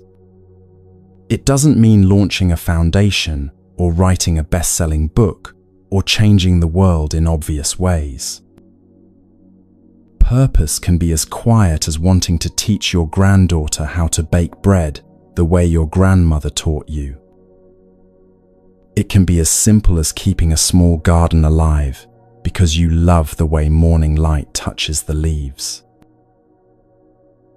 The lotus, after all, doesn't bloom from manicured soil. It rises from mud, from darkness, from the messiest parts of the pond. That's where strength is born. That's where purpose often reveals itself, not in the highlight reel of life, but in the ordinary moments when you choose to show up for something beyond yourself. There's a story that illustrates this beautifully. A monk who had devoted his life to teaching meditation continued to wake before dawn every single day to guide morning practice at his monastery. When someone asked him why he still maintained such a rigorous schedule, when he could have easily passed these duties to younger monks, he smiled, pointed to his legs, and said something profound. "Teaching is why my legs still work." He wasn't being metaphorical. He had discovered what happens when your body serves a purpose that feeds your spirit. His physical strength wasn't just maintained by exercise or good genetics. It was sustained by meaning. His legs worked because they carried him towards something he believed in. His heart beat strong because it was pumping love through his actions, not just blood through his veins. This isn't wishful thinking or spiritual bypassing. There's deep wisdom here about how purpose literally affects your biology. When you have something to wake up for, your body responds differently to stress, illness, and even the natural aging process. When your days feel meaningful, your cells seem to remember that they too have meaningful work to do. The Buddhist understanding of purpose is different from our culture's obsession with achievement and recognition. It's not about what you accomplish, but about what you contribute. It's not about being seen, but about truly seeing others. It's not about leaving a legacy that will be remembered, but about living in a way that leaves people feeling a little more loved, a little more hopeful, a little more connected to their own goodness. Purpose, in the Buddhist sense, is about alignment, when what you do matches who you are at your deepest level. When your actions flow from your genuine nature rather than from expectations, obligations, or the need to prove something. This alignment creates a kind of inner harmony that ripples out into every aspect of your life, including your physical health. Think about the last time you felt truly useful, truly needed in a good way. Maybe it was holding a friend who was grieving, or teaching someone a skill you'd mastered, or simply being present for someone who felt alone. Remember how your body felt in those moments. The aliveness, the energy, the sense of being exactly where you belonged. That's what purpose feels like in the body, not like burden, but like coming home. There was a woman who had slipped into a deep depression after retiring from her career as a nurse. She felt invisible, useless, forgotten by a world that had once needed her skills so desperately. Her days felt empty, her body felt heavy, and she began to wonder if her best years were truly behind her. One day, almost by accident, she wandered into the children's section of her local library during story time. The volunteer reader hadn't shown up, and the librarian was scrambling to entertain a group of restless children. Without thinking, this woman stepped forward and asked if she could help. As she began reading to those children, something magical happened. Her voice, which had felt rusty from disuse, became warm and animated. Her body, which had felt tired and achy, straightened with purpose. Her heart, which had felt empty, began to fill with something she'd almost forgotten, the joy of being needed. That one morning led to a weekly commitment, which led to special programs, which led to a complete transformation, not just of her days, but of her health. Her depression lifted not because she took different medication, but because she remembered who she was beneath the labels of retired and old. She was a healer, a nurturer, a light bringer. Those children didn't care about her age or her career status. They only cared that she showed up with stories and love. Her doctor was amazed by the change. Her energy levels increased, her chronic aches diminished, her sleep improved. When he asked what had changed in her treatment regimen, she smiled and said, "I remembered what I'm here for." This is the medicine of meaning. It doesn't just improve your mood, it can literally improve your health. When you have a reason to be here, your body receives the message that it's worth maintaining, worth healing, worth investing in. When you're serving something larger than your own comfort, your system shifts from survival mode to thriving mode. Purpose is like the sun. You may have cloudy days, you may forget it's there, but when you turn toward it, everything in your inner garden begins to grow. Even if slowly, even if subtly, you can feel life flowing back into places that had felt dormant. But here's what's beautiful about this. You don't have to find purpose. You have to remember it. It's already there, waiting beneath the stories of limitation, beneath the fears of irrelevance, beneath the belief that your best contributions are behind you. Purpose isn't something you achieve. It's something you embody. Maybe your purpose is listening. In a world full of people desperate to be heard, your willingness to truly listen could be someone's lifeline. Maybe your purpose is creating beauty, arranging flowers, writing letters, making music, cooking meals that taste like love. Maybe your purpose is simply being a peaceful presence in chaotic spaces, offering others a glimpse of what calm looks like. The Buddhist concept of dana, giving without expectation of return, teaches us that the act of giving is itself healing. When you give your time, your attention, your skills, your presence, you're not depleting yourself. You're participating in the flow of life. You're remembering that you're not just a recipient of life's gifts, but a giver of them. There's a man who discovered this truth in the simplest way. After years of feeling useless in retirement, he began sitting on a bench outside the grocery store, greeting people as they came and went. Just saying, "Good morning," asking how they were, offering a smile to anyone who seemed like they needed one. It sounds almost too simple, doesn't it? But people began to look forward to seeing him. Mothers with crying babies would pause for his gentle words of encouragement. Tired workers would find themselves smiling before they even realized why.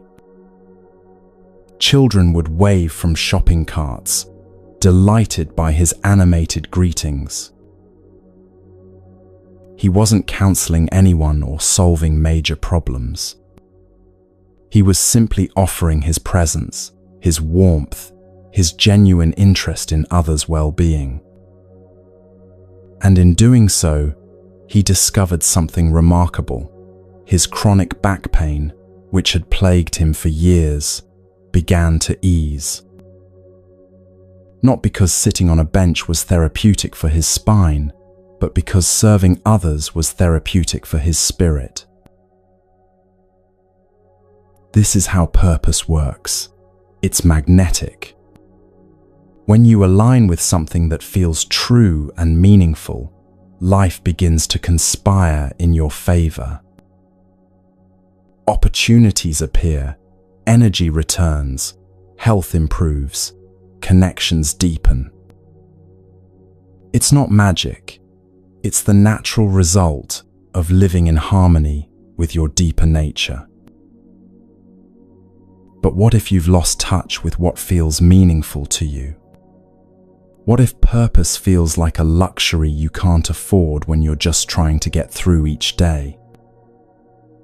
This is where the Buddhist wisdom becomes especially gentle and practical.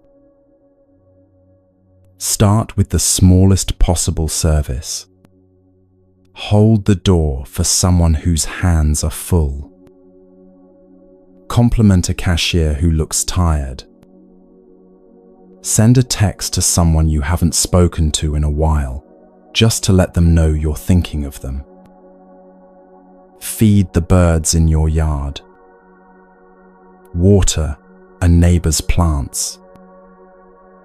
Smile at strangers. These tiny acts of service might seem insignificant, but they're actually profound practice. They remind you that you have something to offer, that your presence matters, that you can make a difference in ways both seen and unseen. They connect you to the web of interdependence that Buddhist teachings say binds all life together. Purpose doesn't require you to change the whole world. It just requires you to change someone's moment. To transform someone's day from ordinary to special, from lonely to connected, from hopeless to hopeful. You have the power to do this regardless of your age, your health status, your circumstances. There's a beautiful teaching about the difference between having something to live for and having something to die for.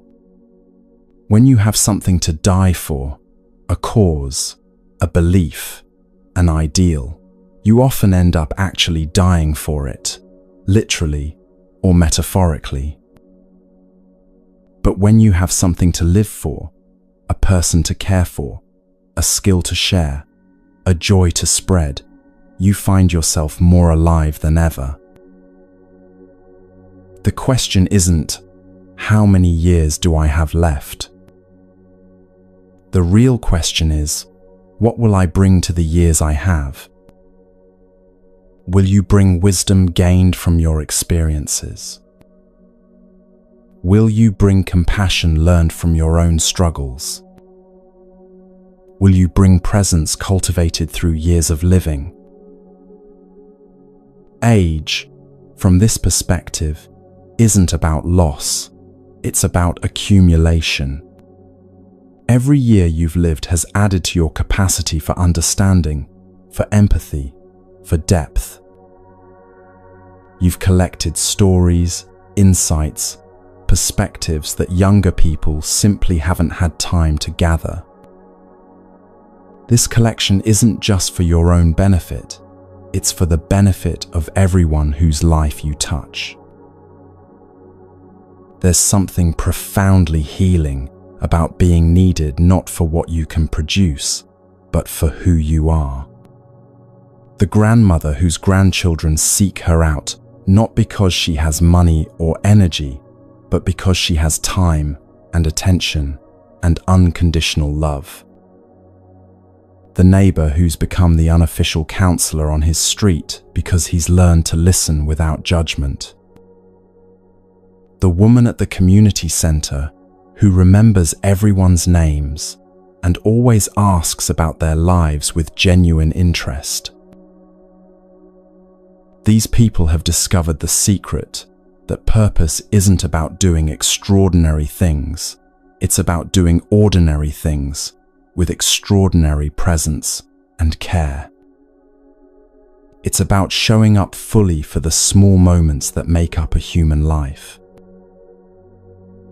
Buddhist teachings speak of bodhisattvas, beings who dedicate their lives to reducing suffering and increasing happiness for all sentient beings.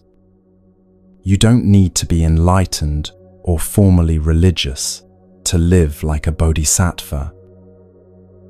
You just need to wake up each day with the intention to be helpful, to be kind, to reduce rather than add to the world's burden of pain. This intention alone can transform your relationship with your own aging, your own health challenges, your own life circumstances. When you're focused on how you can serve, you're not preoccupied with how you're suffering. When you're thinking about what you can give, you're not dwelling on what you lack. When you're engaged in helping others heal, you often find yourself healing in the process. Purpose also provides what psychologists call stress inoculation. When you're connected to something meaningful, daily stresses feel more manageable because they're placed in a larger context. The frustration of a slow computer becomes less significant when you're using that computer to write letters to isolated seniors. The discomfort of a long walk becomes easier to bear when you're walking to volunteer at a food bank. This isn't about denying your difficulties or pretending your challenges don't matter. It's about discovering that difficulties become more bearable when they're part of a meaningful journey rather than obstacles to a meaningless existence. It's about understanding that challenges can actually strengthen your capacity to help others who face similar struggles. Many people discover that their greatest wounds become their greatest gifts when transformed through service. The person who struggled with addiction becomes a counselor for others fighting the same battle. The parent who lost a child becomes an advocate for child safety. The patient who survived a serious illness becomes a source of hope for others facing similar diagnoses.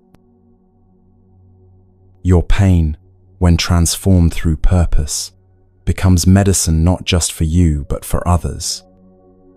This doesn't mean your suffering was worth it, or that everything happens for a reason. It means that you have the power to ensure your suffering wasn't meaningless by using it to reduce others' suffering. There's a profound teaching in Buddhism about turning poison into medicine. the very experiences that seem to be destroying you can become the source of your power to heal others. The depression you survived gives you credibility when you offer hope to someone in despair. The physical pain you've learned to live with makes you a compassionate companion for others dealing with chronic illness. Purpose doesn't eliminate your problems. It transforms your relationship with them. It gives you a reason to keep working with them, learning from them, growing through them. It helps you see your challenges not as punishments, but as preparation for greater service.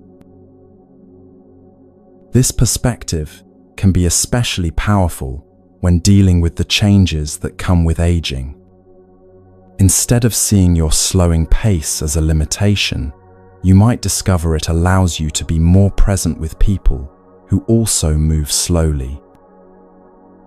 Instead of viewing your need for assistance as weakness, you might find that accepting help gracefully teaches others how to receive care when they need it.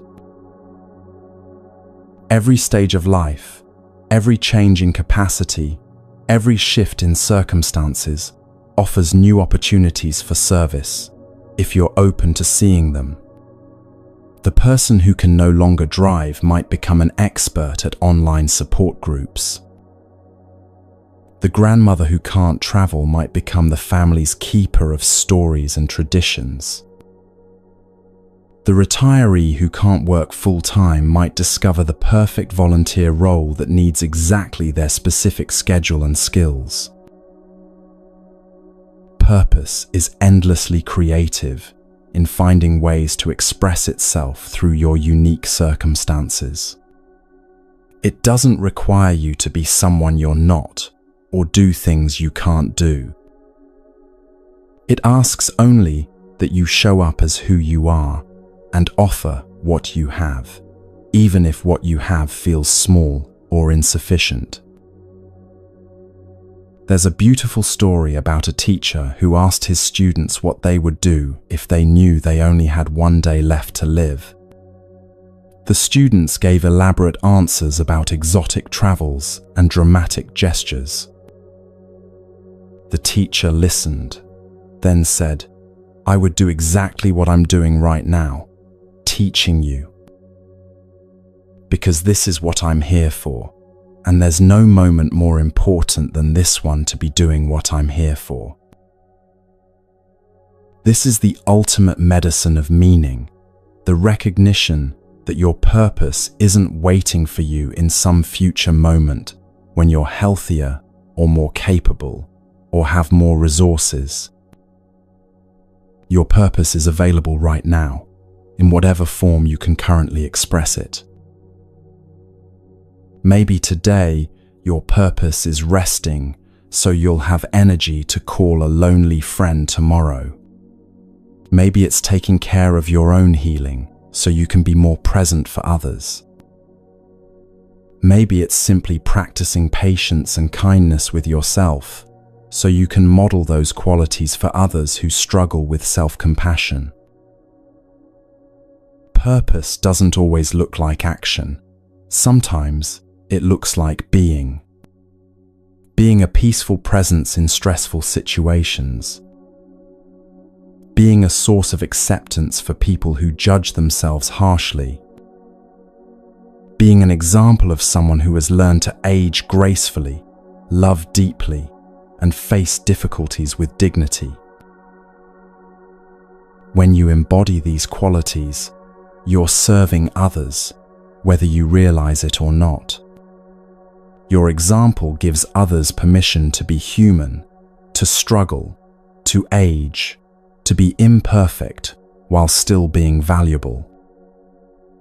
This kind of service doesn't require you to do anything special. It just requires you to be authentically yourself while remaining open to connection with others. The Buddhist understanding of interconnectedness teaches us that your healing contributes to the healing of the whole. When you find peace with your aging process, you make it easier for others to age peacefully. When you discover purpose in your circumstances, you expand the possibilities for others in similar situations. When you transform your challenges into wisdom, you add to the collective wisdom available to humanity. This means that your personal journey toward healing and meaning isn't selfish, it's service.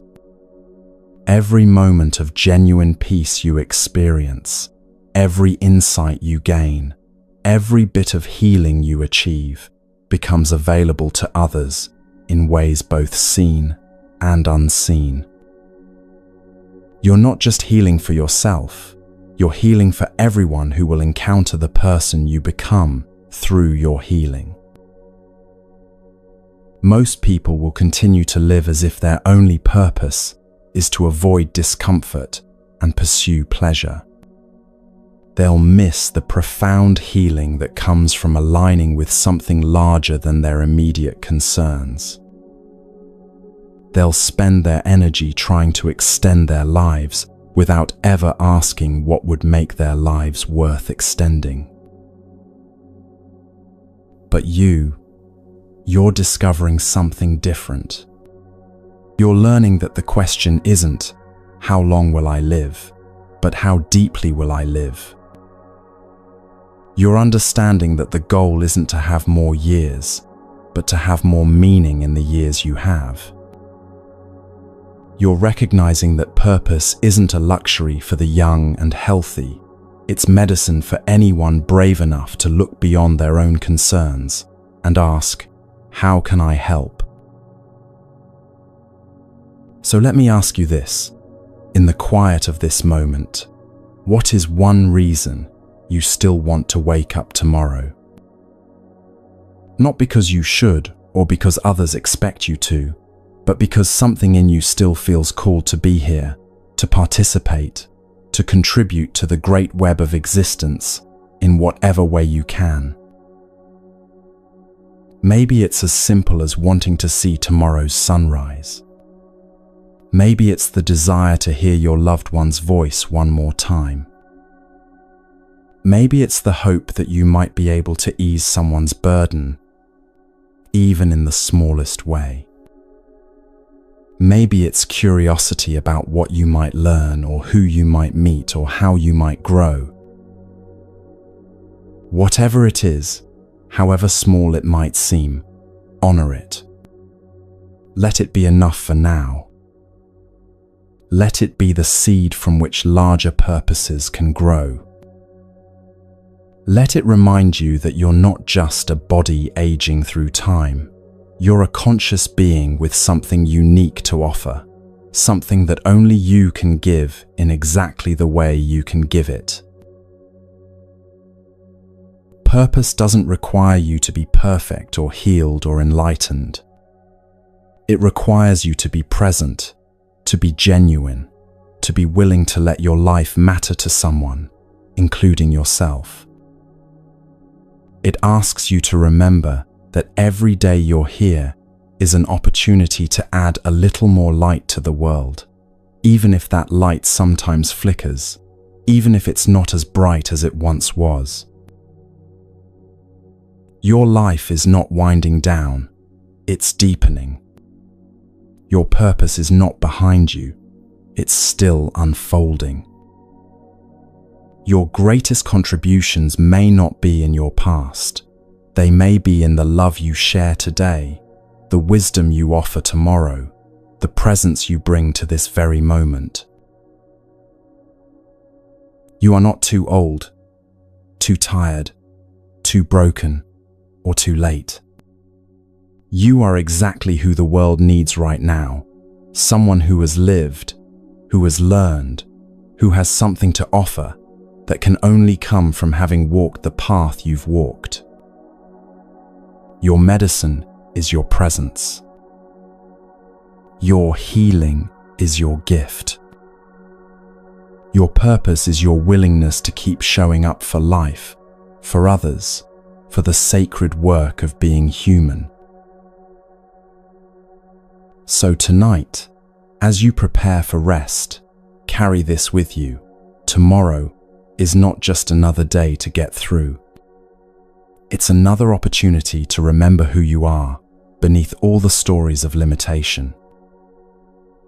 It's another chance to offer something, a smile, a prayer, a helping hand, a listening ear that makes the world a little bit better for your having been in it. You are not broken. You are not finished. You are medicine, walking around in human form, still learning, still healing, still becoming who you were always meant to be. And that, dear friend, is the most healing truth of all.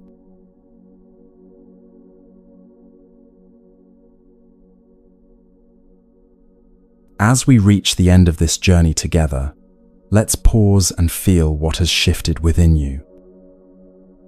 You've learned that your body speaks a language of wisdom, not malfunction. You've discovered that emotions, when welcomed with compassion, become allies rather than enemies. You've touched the medicine that lives in this present moment, always available, always healing. You've seen how the stories you tell about aging can either imprison or liberate you. And you've remembered that purpose, even the quietest purpose, breathes life into every cell, every breath, every day you're given. These 5 principles aren't just concepts to understand, they're invitations to live differently. To listen more deeply, feel more courageously, stay more present, age more gracefully, and serve more meaningfully. The Buddha taught that healing happens not when we fix ourselves, but when we remember our inherent wholeness. You are not a problem to be solved, dear friend. You are a mystery to be lived, a presence to be honored, a gift to be shared. Take this peace with you now, into your days, into your relationships, into whatever challenges or joys await you. Remember that healing isn't a destination you arrive at, but a way of walking through life, gently, consciously, with love for the being you are and the being you're becoming. May you be well. May you be at peace. May you remember your wholeness. And may your healing ripple out to touch every life you encounter.